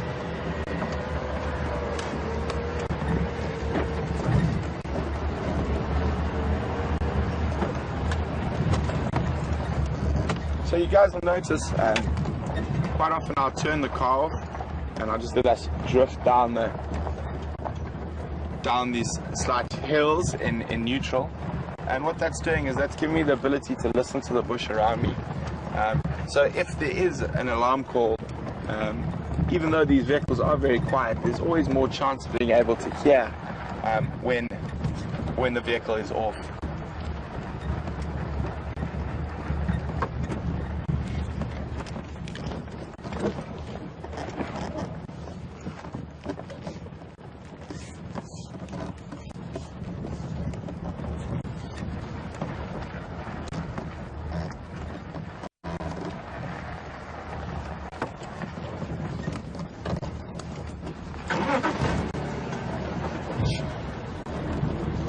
Oh, that's what we got there. You see him up in the tree there. Very pretty. I'm just trying to, I think it's going to be better from a bit back. Very pretty bird.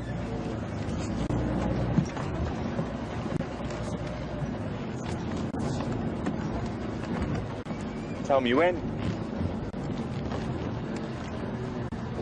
Down there. Forward. Yeah, forward a little bit. You'll see on the screen. There we go. So there we go. Very, very pretty bird. Is that a battalier?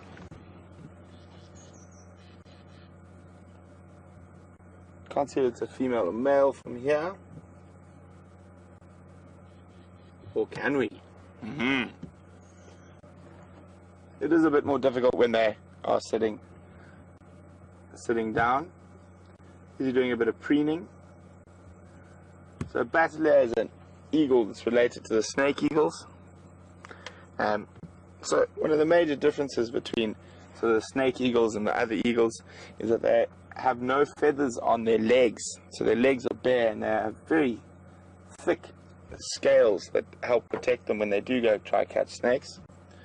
But a battalier does eat snakes from time to time, but he's also quite a useful bird to know a bit about in the bush. Very, very good eyesight, and often one of the first birds to find a carcass. So very sort of razor sharp eyesight.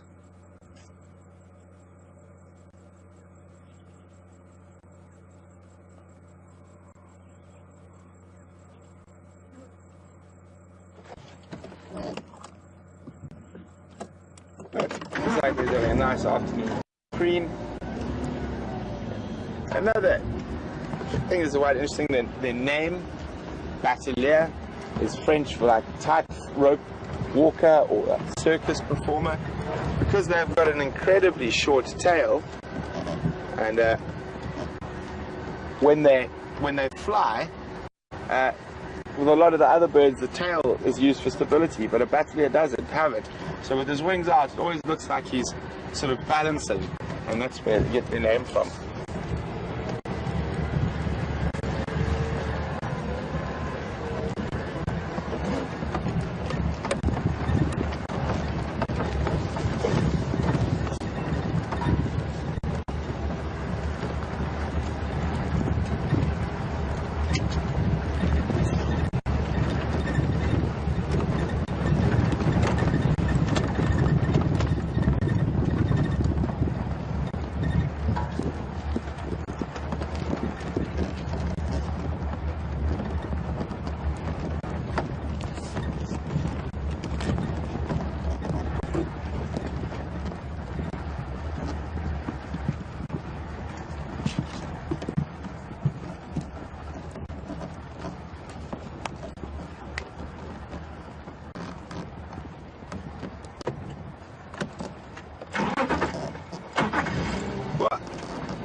afternoon, Diana from England.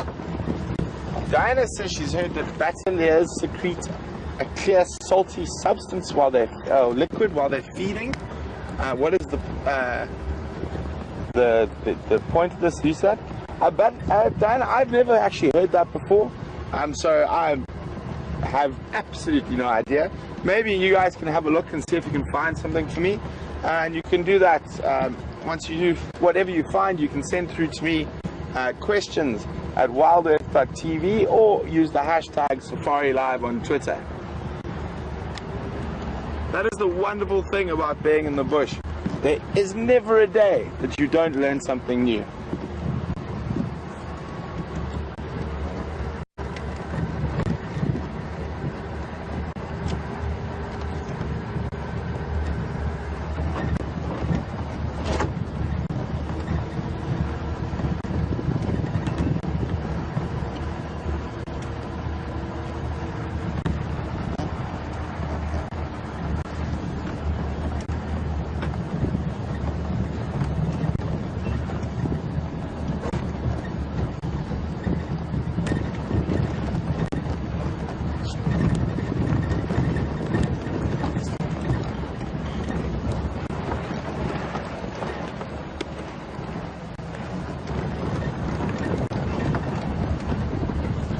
So what we're going to do from here, folks, is I haven't seen any tracks of male or female leopard on this road. We're going to slowly make our way down towards Twin Dams, and I feel like I haven't driven the Moati drainage for a while, so get down into that riverbed. It's still quite warm, so maybe we'll get some luck there because it's going to be a bit cooler.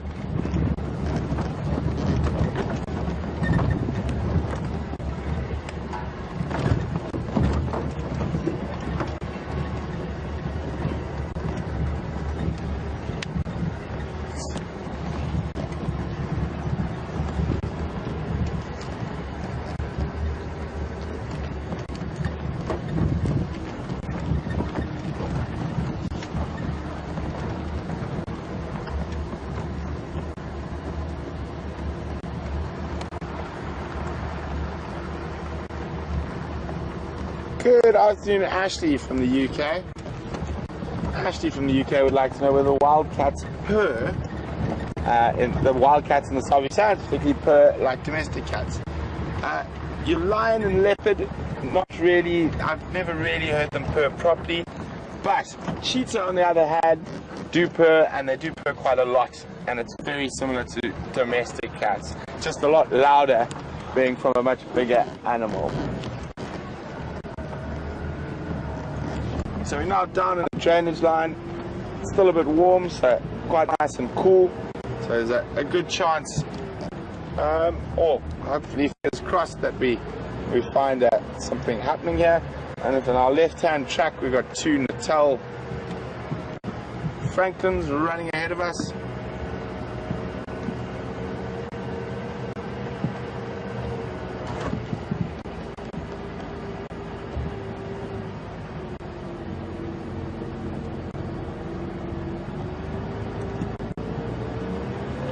There's something quite special about being able to drive in these drainage lines. Temperature's a bit cooler, very peaceful and serene. I don't have to use my hands. So the sand just steers the car for me, so I can sort of sit back, relax, really concentrate on trying to spot some animals.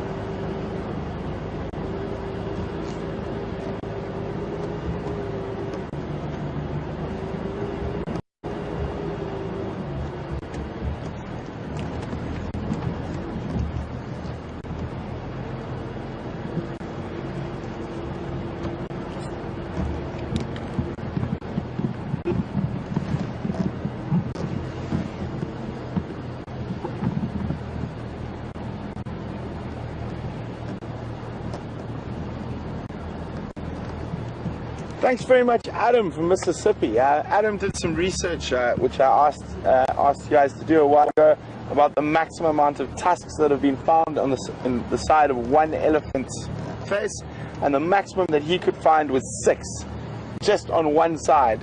So that's incredible. Thank you very much for that, Adam.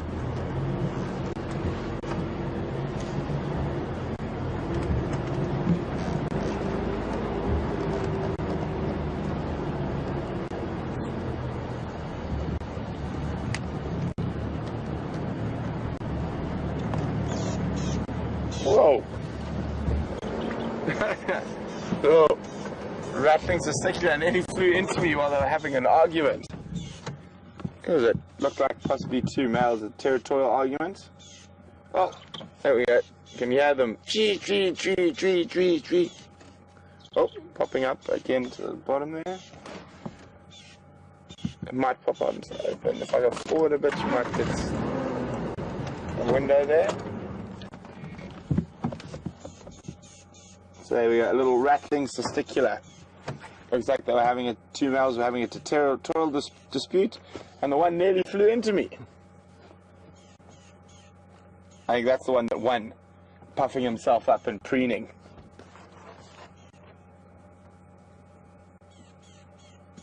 So in birding terms, when you've got new birders and that, they quite often call these guys LBJs, little brown jobs. So they're quite difficult to identify unless you know their calls. And the way I got taught to remember the call for this one, you heard that there. I got taught it says, kiss, kiss, run away. Kiss, kiss, run away.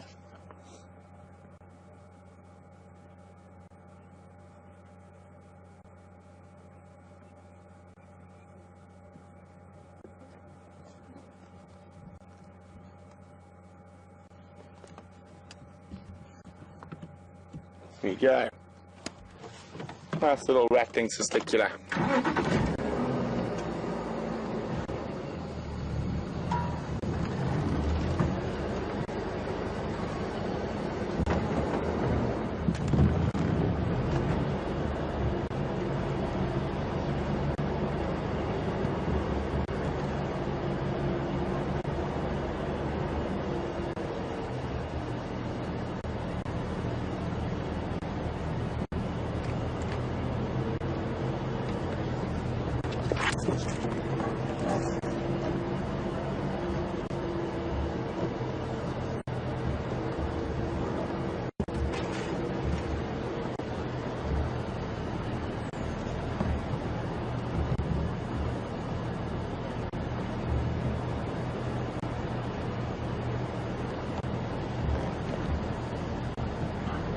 Good.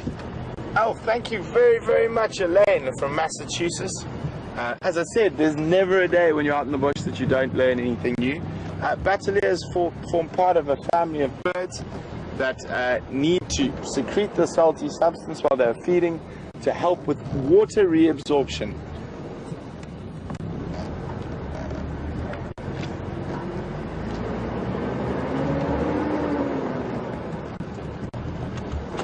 I do love sitting in these drainage lines, sort of the dappled light. There's a very cool and peaceful, almost tranquil, especially at this time of the day. And it's quite hot outside, but we sort of nice little shady spot here, very cool.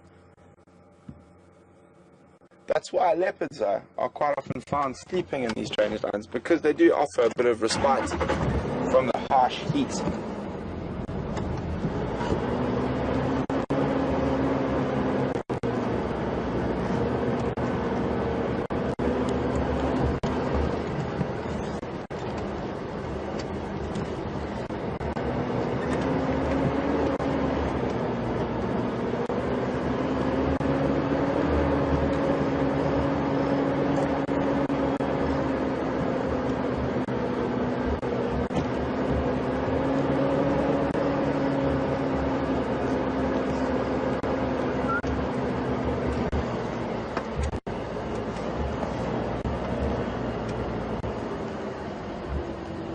It's also very good from a tracking point of view because of the nice sand.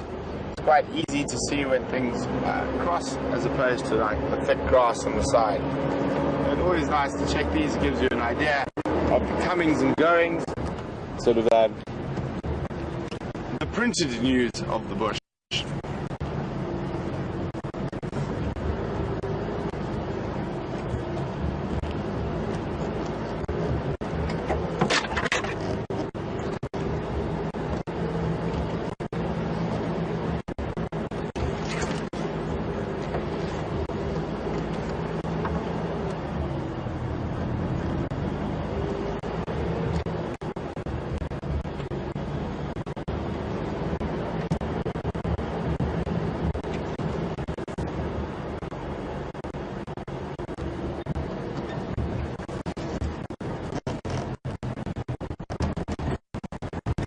Good afternoon, Ashley.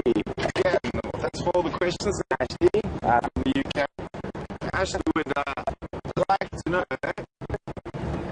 do we get big? If not, okay.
Hi guys, sorry about that.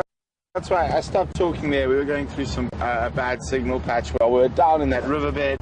We're up out of the riverbed now, heading due west into the sunset. But back to your question, Ashley. Oh, excuse me.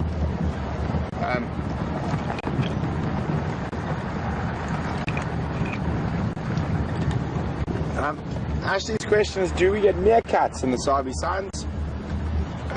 And if not, why and where would you find meerkats? Well, actually, meerkats are an arid species.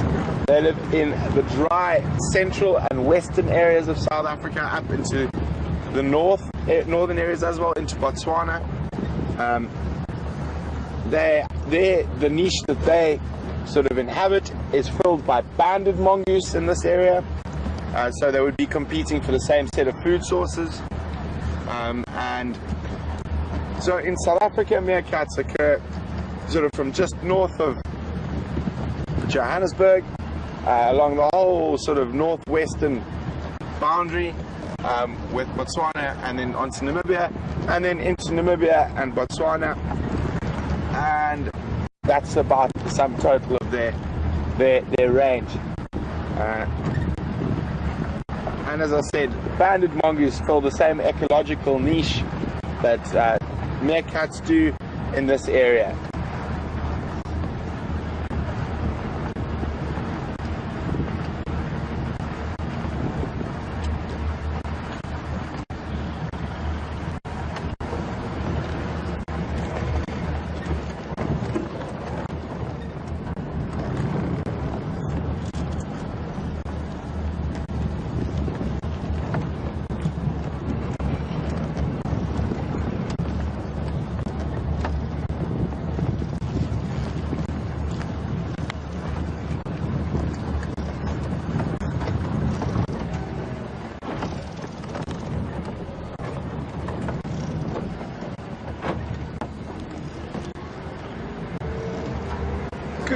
evening, Denise from North Carolina. Welcome on safari with us.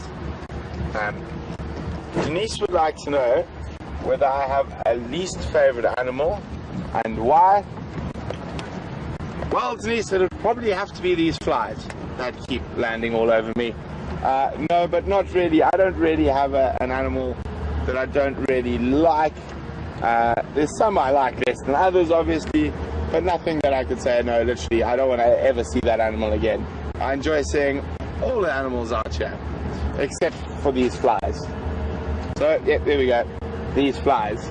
These particular ones that are sitting on my face right now, especially. Why?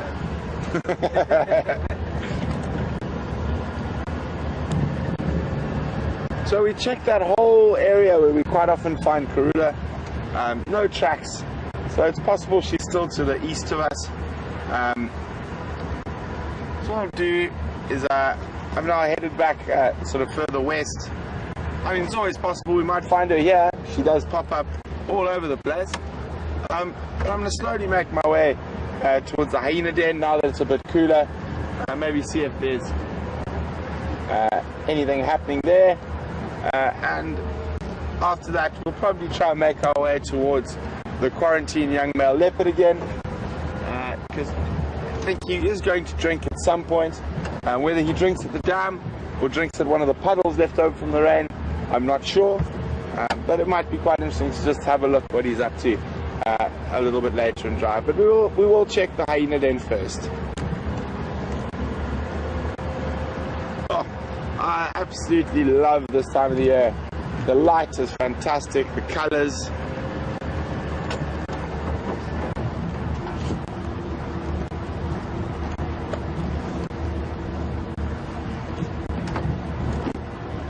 Sorry stations, my radio's been down. Can I have an update for the last 20, please?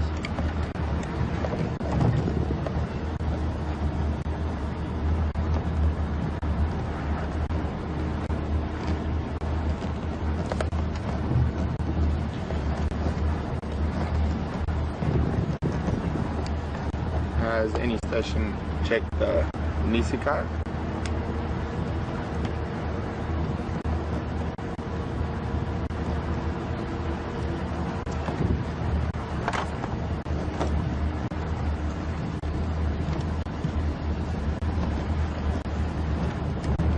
Is any station copying me?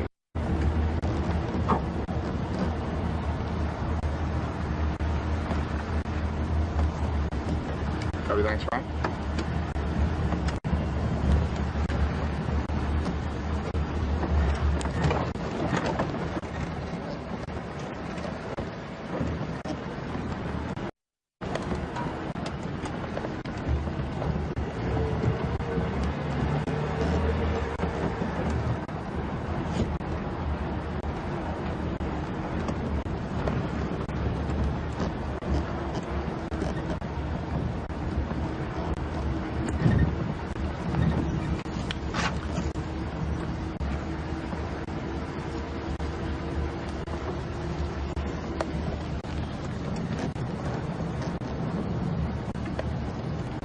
So as expected, there's quite a lot of hyena tracks on the road as we approach the den site.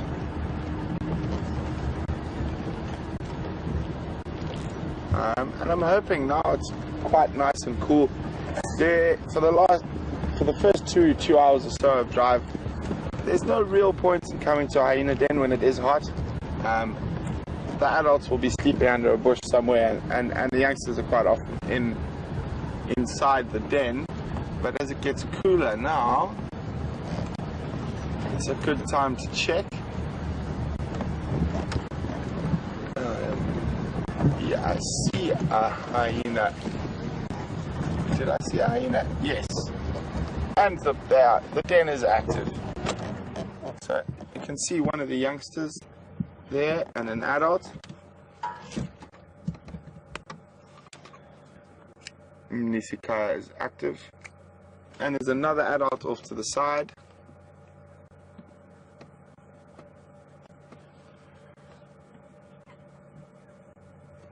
Just going to move around so we can get a better look at the interaction going on with the youngster, the cub and the adult.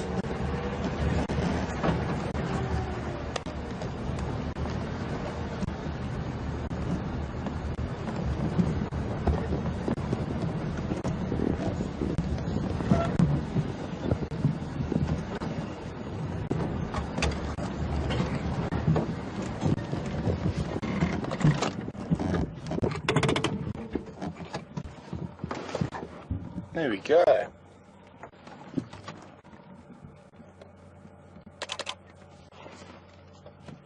And there's another one coming to inspect us very closely. This has got a bit of a swollen side of the head. It's giving us a good sniff. That's probably about 2.5 or 3 meters from us.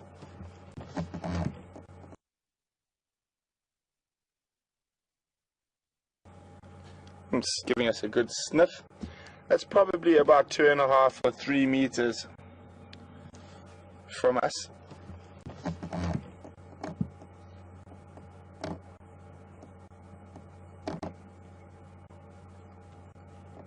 Hello, Nisi.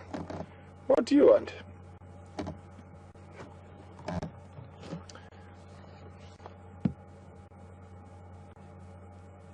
Hyenas and humans have had a very interesting history together. So modern day hyenas and modern day humans came to be in their current form at about the same time, which was about lots of arguments, but between 150 and 200,000 years ago. And as long as there's been people who do a lot of the trash man, they were all garbage cleaners. So one of the ways when you're looking for signs of people is to look for middens, is what we call them, which is leftover food and bones that we used to eat. So the hyenas used to scavenge from these middens. So even though they will run away from you, they're not as scared of you as say a lion is during the day.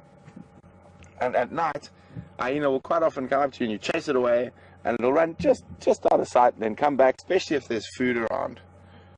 So, and in certain cultures, up until very recently, in Africa, especially the nomadic tribes, what they would do is when a person became too old to keep up with the movement of the rest of the tribe, they would actually leave that old person behind, and the hyenas would come and follow up, and they would remove the old person from the problem. They'll take care of it, so to speak. So not only were they the trash men, they were the undertakers.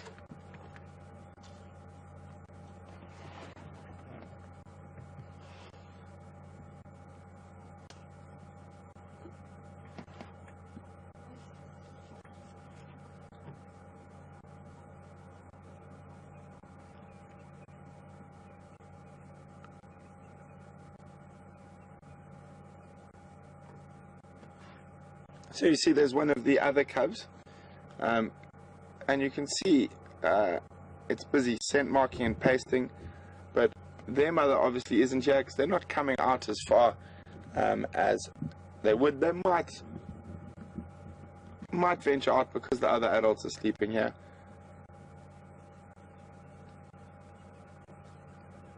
But the older of the three is having a very good suckle.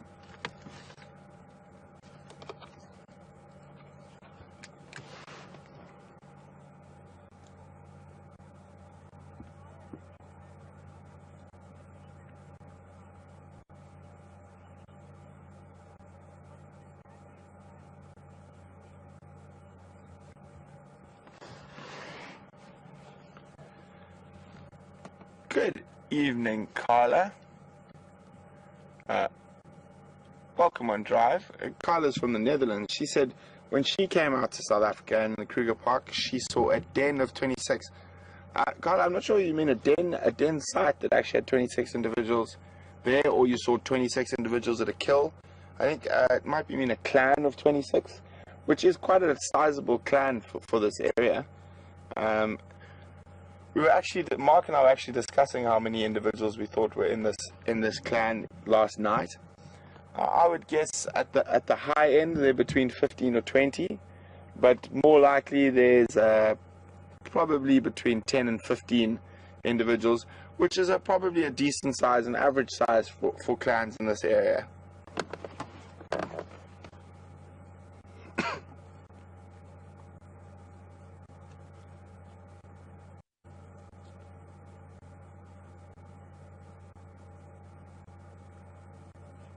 Ooh, here comes trouble. So, pinching a little bit further and further from the mouth of the den.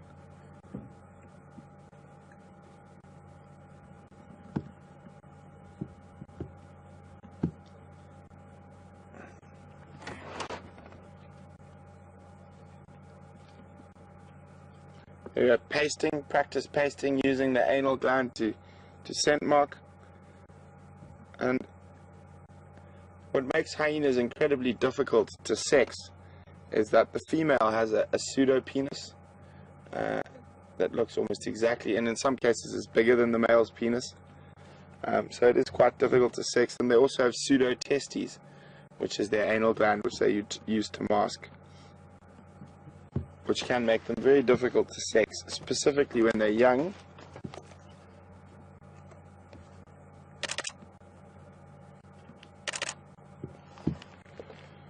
So for those of you who might have signed in late or just joining us, we're on a live African safari in Djuma Private Game Reserve, and we're sitting at a hyena den. And the most incredible thing is that everything I'm seeing, you guys are seeing all around the world. And it's our privilege to be able to share our passion for what we love with you. Oh, look at this curious little chap. Or chapette.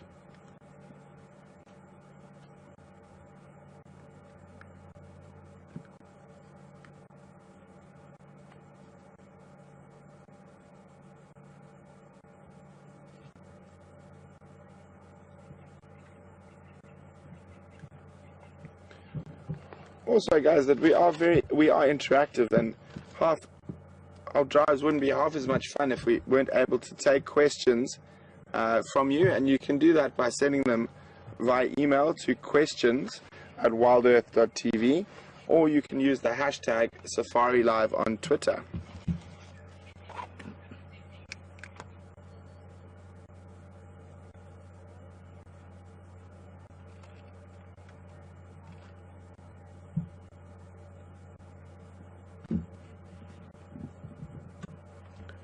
Good evening, Rosie, and welcome on Drive. Rosie would like to know, is there any sign of the carcass that you guys saw eating them last night? So just for those of you not sure, we had a quick look at a drag mark today while we were on Drive, and that was a drag mark of an adult impala that had been dragged from probably about 5 kilometers from here back to the den by a hyena. We're not sure whether the hyena killed it or it stole it from a leopard, but the hyenas dragged that carcass all the way back here. And when Mark was here last night, they watched the hyenas feeding on it. So, Rosie, to answer your question, I haven't seen the carcass. Rosie wanted to know whether we could see the carcass or any remnants of the carcass. But from chatting with Mark, there wasn't too much of it left when he was here. So I doubt there's anything left by now.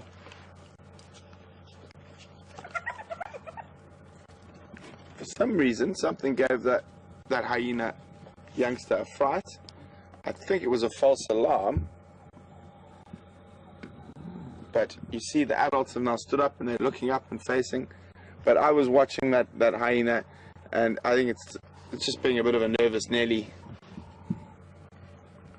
Or was feeling it wasn't getting enough attention.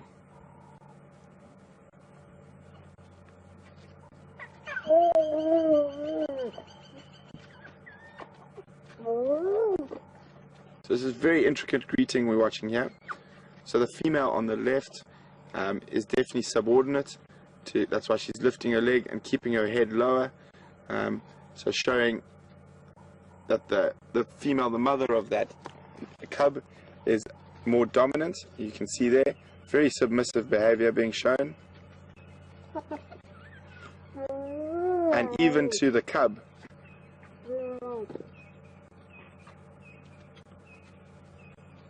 And see how the cub's tail's got up, it's got a bit excited.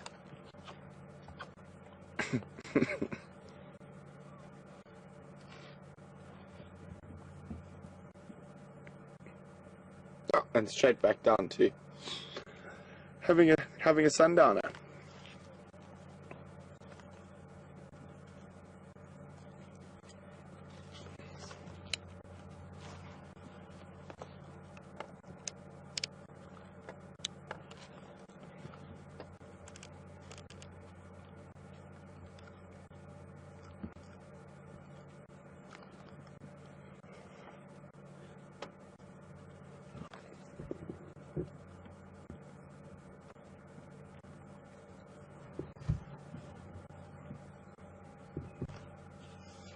Oh, it looks like one of the... Just want to see what's happening over there, whether one of the other cubs is going to run out after that other adult's walking off. Looks like they are, so I'm just going to move just to see what happens on that side. I don't think much is going to chase back. But as it's getting a bit darker, we're gonna leave the hyenas. And we're going to slowly make our way back towards the area where we last had a quarantine male leopard, and see if we can find him again. Maybe have a look what is going on the other side of the den there. I can see some movement. I'm just going to reverse back to the road that goes to the other side of the den.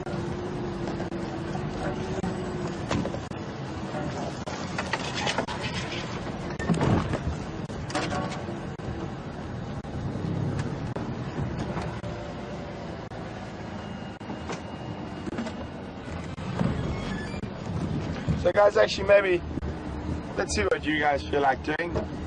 We can spend some more time with a hyena, or would you guys like to go look for that leopard? You can send what you guys would like to do in by email to questions@wildearth.tv, or you can use the hashtag Safari Live on Twitter.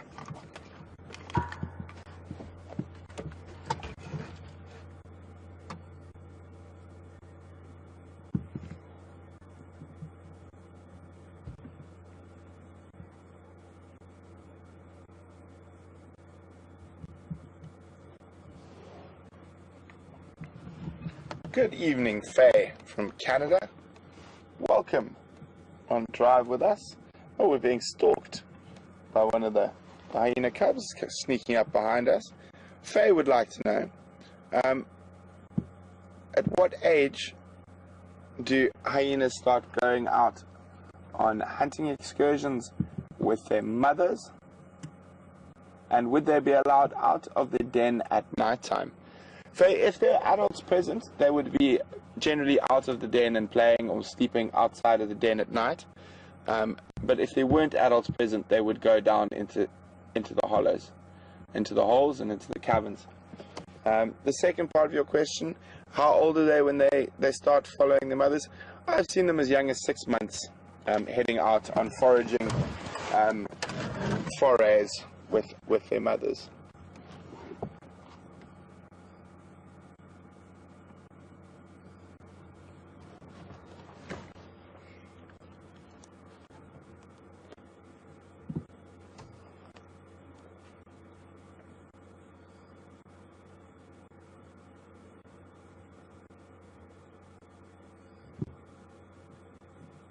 Every time I ask you guys what we should do, we should go stay with the hyenas or go to the leopard, that old Clash song comes up in my head.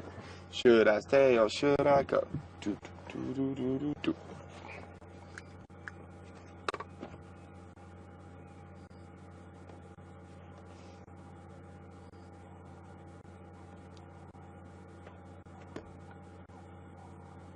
Good afternoon. Grace from Texas. Do hyenas get heartworms like dogs do? I'm not 100% sure, Grace. I do know they get a lot of tapeworms, they get a lot of flukes, liver flukes. They do get lots of parasites in the internal organs. I'm probably going to lean towards they probably do, but I'm not 100% sure.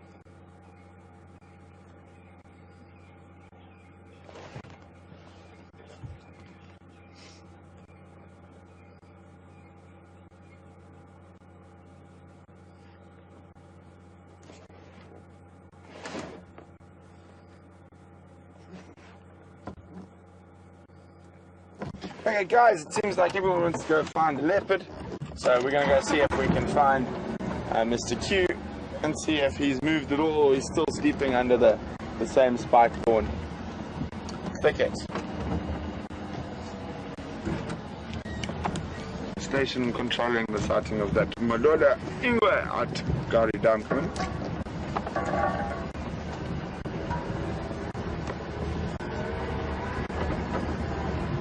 What is the vehicle lineup in that area?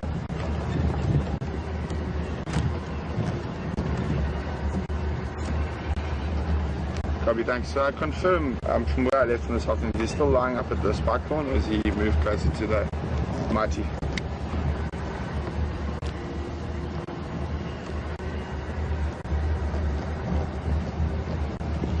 Copy, thanks. Just leaving the Nisikaya still active, 3 Mantuan and 2 adults.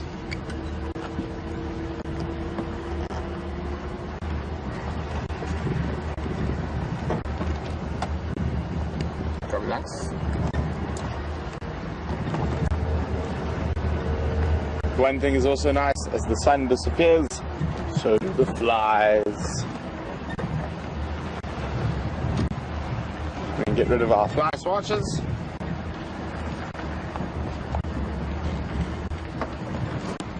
As we just left the hyena den now, we're going to slowly make our way back towards where we left the quarantine male leopard. I don't think he's moved too far at all, but he might have moved out from the thicket, might be lying out in the open areas. But I really don't think he would have gone too far. He's got a big fat belly full of impala. He's got water close by, so he doesn't. And it was quite hot today, so he didn't have a reason to move. So I'm pretty sure he'll be very close to where we left him earlier in the drive.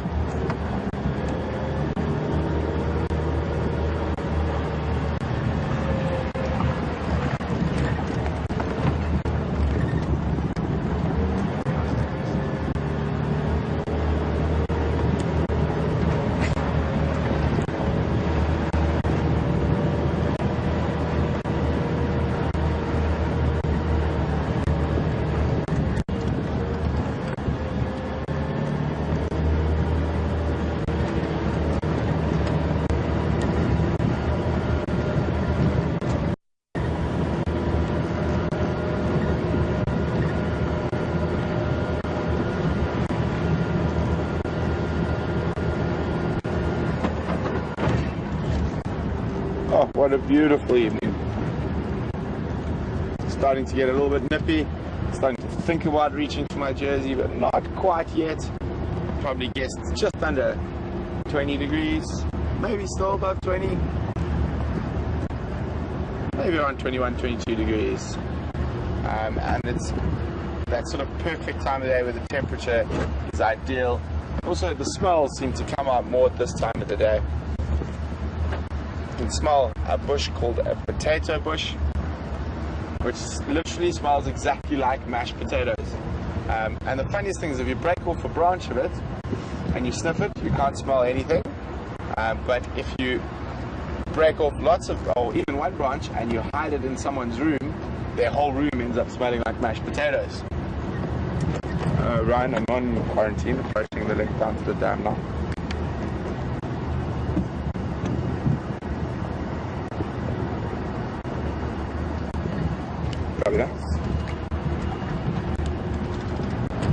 It's very strong, that mashed potato smell in this area. Delicious. Yeah, I'm starting to get hungry.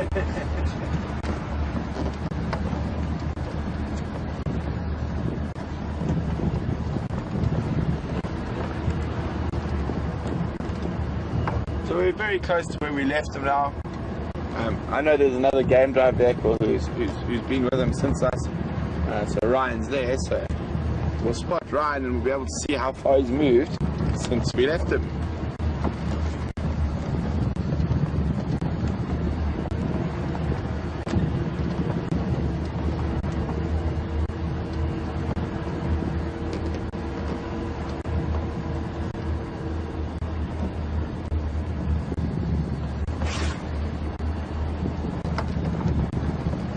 Well,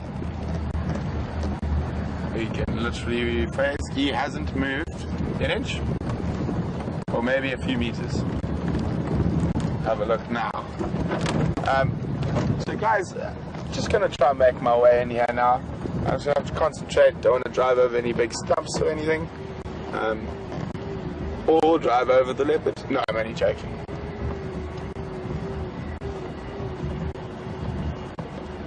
So he has moved slightly, so from where we left him this afternoon. I think it's probably, I'll show you now what it looks like from where we left him. So we're just going to stand by and let Ryan move out, and then we'll move in closer.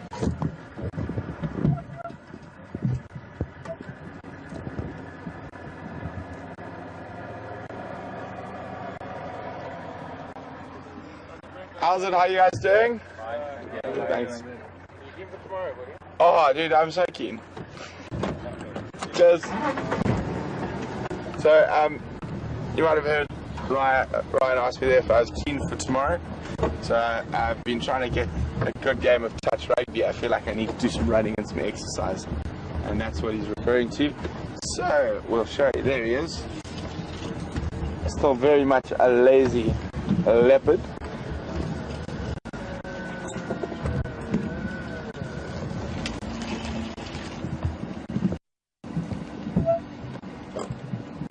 Forward, back. There's that one little zebra wood in the way. You know where you would like me to go. Is that okay? Hopefully get something to walk soon.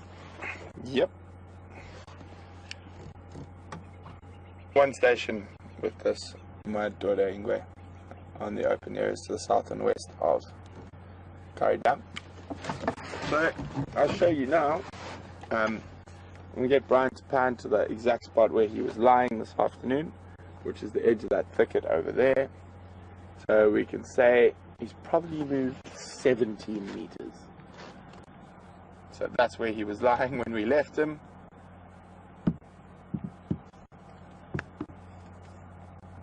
And he has moved not very far at all.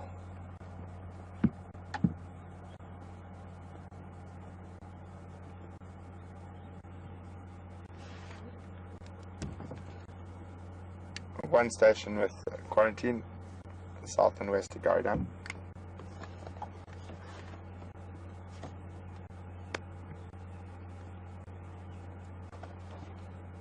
Now, if you drive on those open areas to the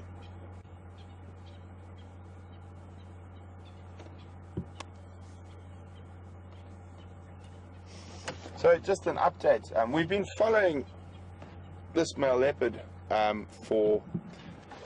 solidly for about 4 or 5 days now. He killed an impala the night of all the big rain, and he put it in a tree about 60 meters from the final control, and he's been feeding on it every day, and we've actually just sort of watched that carcass disappear in front of our eyes. And then this morning it was finally finished. I think he might have dropped it and hyenas made off with what was left. So we found him walking very close to where the carcass was, and we followed him into that spike-thorn thicket Brian showed you in the beginning, where we found him again this afternoon. He went right into the middle of it and lay down for a sleep. And how many hours ago? That was 9:20 this morning. So now it's the time now is, I don't know what the time is now, but 9:20. I'm guessing it's close to 6 now.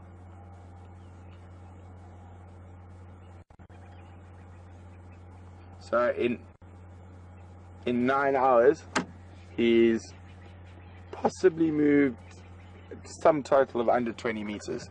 He's got a nice big full belly, he's got water close by, and there's also a lot of pools from the rain we had that night he killed the impala, and little puddles, so there's plenty of water for him around. What we are hoping is now in the next 20 minutes or 25 minutes that he will get up and head down towards the dam for a drink. But I mean, I have to be honest, judging at this current view we've got in front of us now, I think it's probably going to be a little bit longer before he heads down towards the dam to drink. He looks very, very comfortable in the nice soft grass, big fat belly. I think a lot longer, not a little bit longer. Yeah, I think it's going to be a while.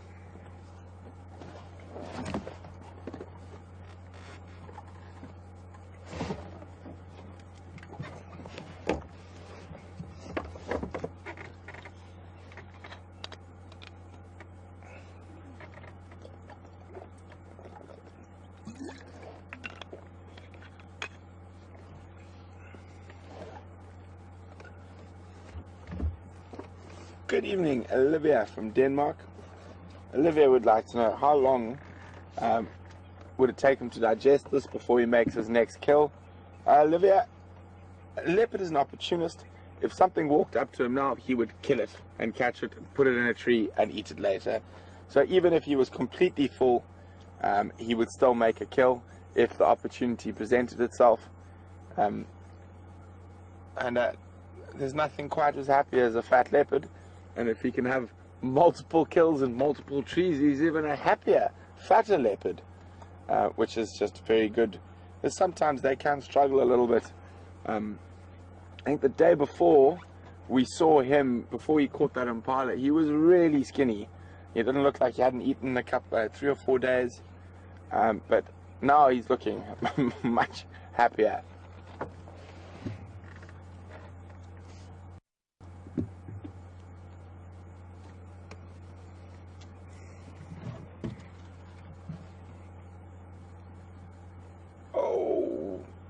Rollover. And he's so fat, the rollover took quite a lot of effort. So what happens is that patch of grass he's been lying on has probably got a bit hot, so he's rolling over to the cool side.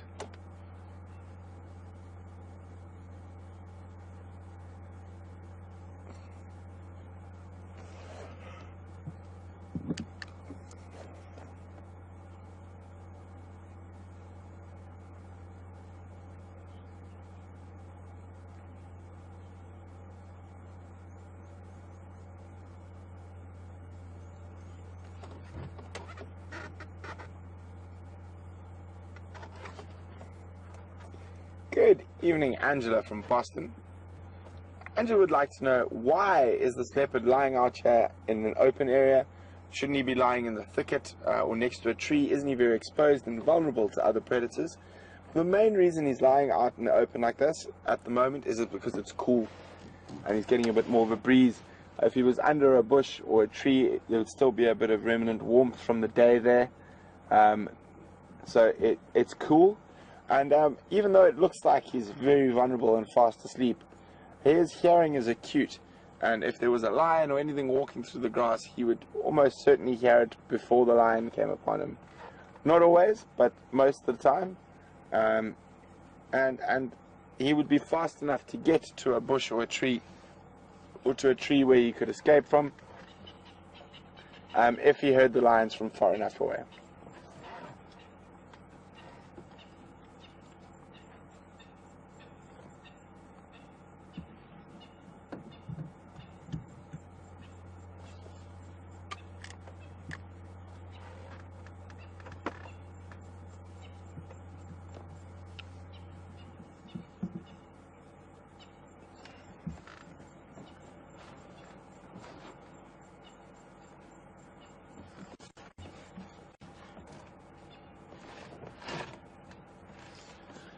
Good evening, David from Arizona. David would like to know whether it's true that if leopards will also scavenge and steal kills from hyenas or single hyenas, cheetahs, and other smaller carnivores? Most definitely, David. And probably the thing they steal, specifically the male leopards, they probably steal the most kills from other leopards. So a big male leopard will happily steal the female that's within his territory's kill, or one of these young males that might possibly be his son. He would definitely steal their kill. These guys would steal kills from their mother. So yeah, they do scavenge.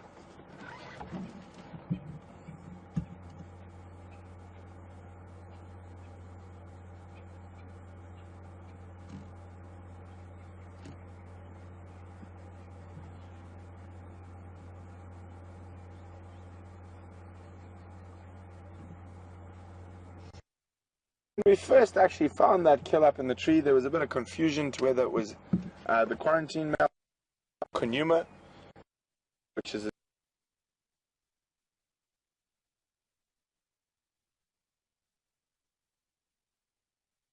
his brother. No one had actually seen the leopard, but they found the kill, and they had seen his brother probably about 100 meters from where we're sitting now, eating a steenbok. So I think people might have jumped into conclusions and thought it was his brother, but it turned out to be quarantine.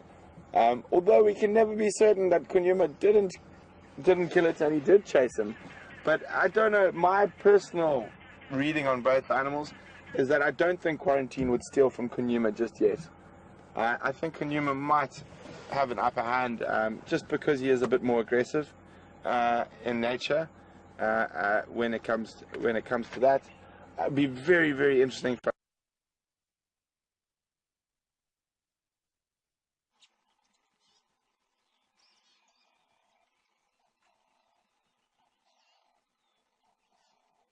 the more dominant of the two.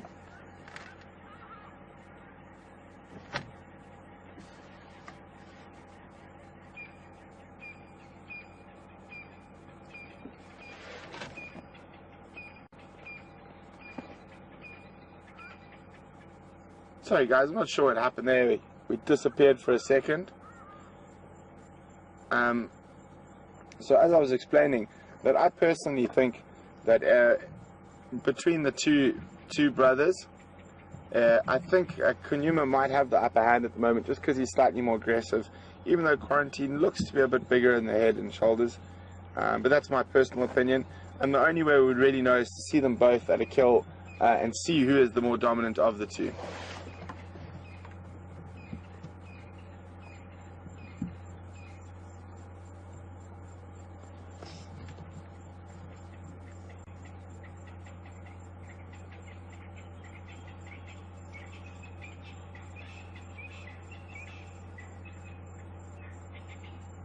To give you an idea how close the lodge is, I was asked Brian to just pan up a little bit. So we are actually sitting within eye shot of Juma, or Juma's Vuyatela Lodge. And we'll see the lights in the distance now. There we go, that's the lodge. And our final controls to the left of that, which is actually closer to where we are now. No, it's hidden by the trees.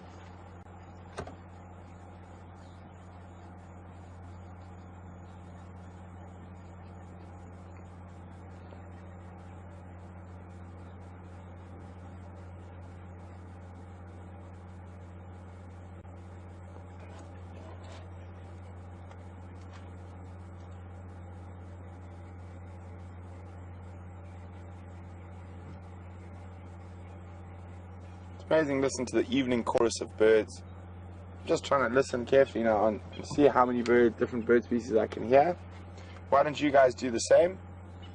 See how many different bird species you can hear for the next minute.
Good evening.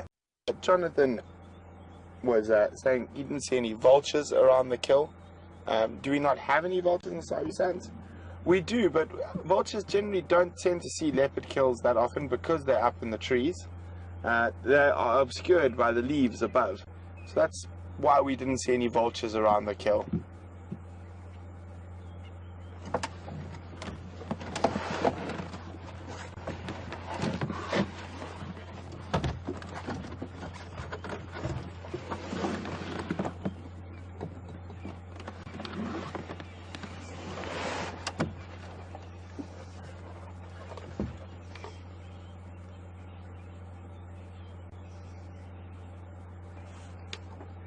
Standing by.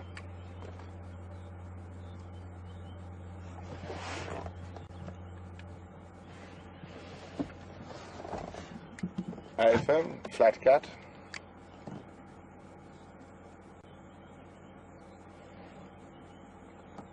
I'm the only station here. You're more than welcome.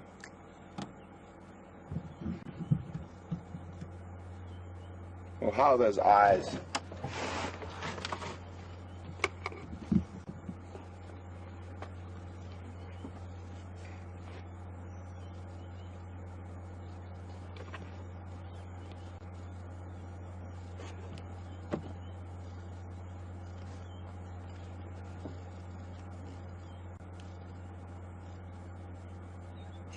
Copy, Clovis.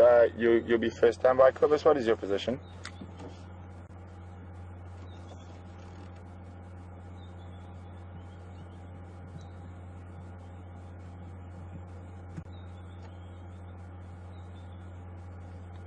Copy. Just let me know. I'm pretty sure it won't be a problem. We'll make space for you.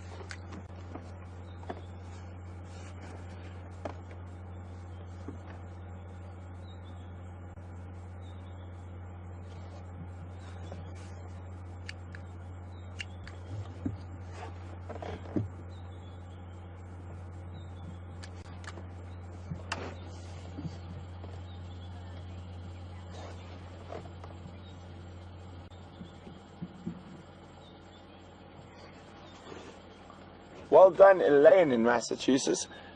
We could hear actually two different species of francolin calling, Natal and crested francolin. I got 7 or 8 species of birds that I could hear. Fork-tailed drongo, so I had crested francolin, Natal francolin, fork-tailed drongo, black-crowned chagra. I'm trying to think now. I've done some of them. There was a sound like a Birchall starling, and I could hear a lapwing down at the dam. And then I think the last one was rattling testicular. So I got 7. Obviously, a bit easier for me. But yeah, the francolins are sort of the loudest at that evening chorus and the dawn chorus. Just like to make a lot of noise. Let everyone know where they are.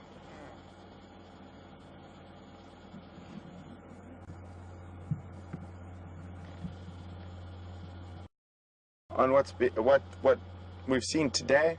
This morning we're very lucky to watch a large pride of lions playing and chasing each other in the mist in the early morning. They also chased some impala, and a female leopard almost walked into them, but she managed to spot them beforehand and move out of the area. And then we found this young male leopard after he had finished his kill, and his kill was right next to our final control, and he's now moved from there probably about 300 meters away, and he's lying up in the grass, enjoying the cool of the evening, just busy digesting impala. This afternoon, we were lucky enough to see quite an unusual sighting. It looks like an elephant that's got 2 tusks on the one side, so she's got 3 tusks in total. So that'll be quite interesting. I'm quite excited to look at those photos. And I will post something up on Instagram and Facebook and that once I've had a proper look to see exactly what's going on there. And then we went and checked the sort of eastern area of Djuma, looking for any tracks of Karula. We didn't have any luck, so we then headed down and decided to go have a look at the hyena den. and we saw a couple of cubs and 2 adults, or 3 cubs and 2 adults. Even one that was a bit of a nervous Nelly had a panic over nothing and sent them all scuttling in back down the hole. And then we just came back to check what was happening with this young male and say he hasn't moved in 9 hours since we left him. Not 9 hours, it is actually, yeah, it's about 9 hours since we left him this morning. He's probably moved a sum total of 15, 20 meters at most. And it doesn't look like he's going to be moving anytime soon, but I'm quite sure he will move during the night at some point.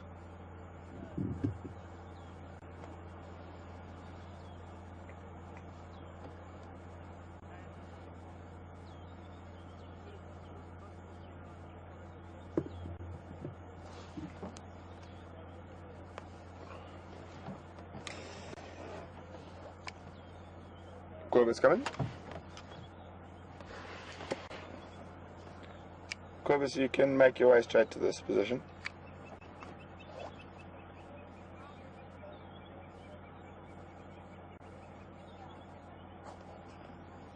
Copy, no problem. So you'll hear me talking to the other vehicles, and it's very important for us to maintain a very good relationship with them, because we all help each other find animals at the end of the day. So we all try to help each other out. There could always be that day when one of us is desperate for something else and we need to rely on each other. So it's very good to keep a good relationship with everyone.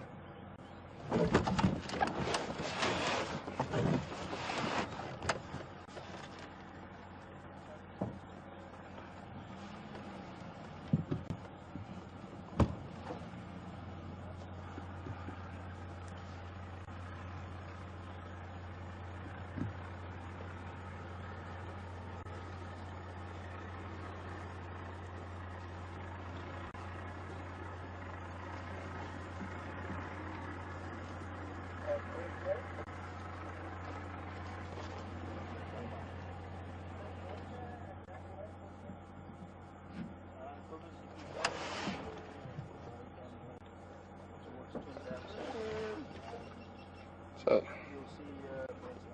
he's not even moving. He's a very flat cat. The only movement is his belly.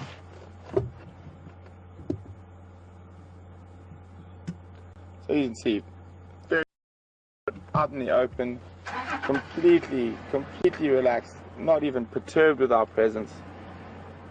Isn't it amazing that we're able to spend time with animals like this without them even reacting to us?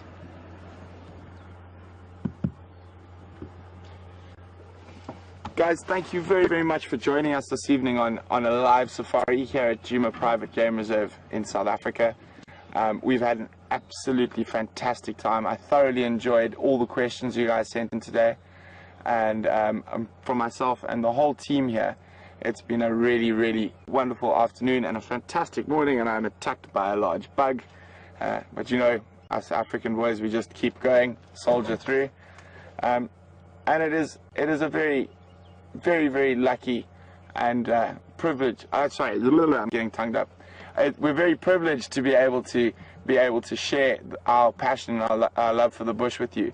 So until tomorrow morning, have a fantastic evening or day wherever you are, and hopefully we see you in the morning.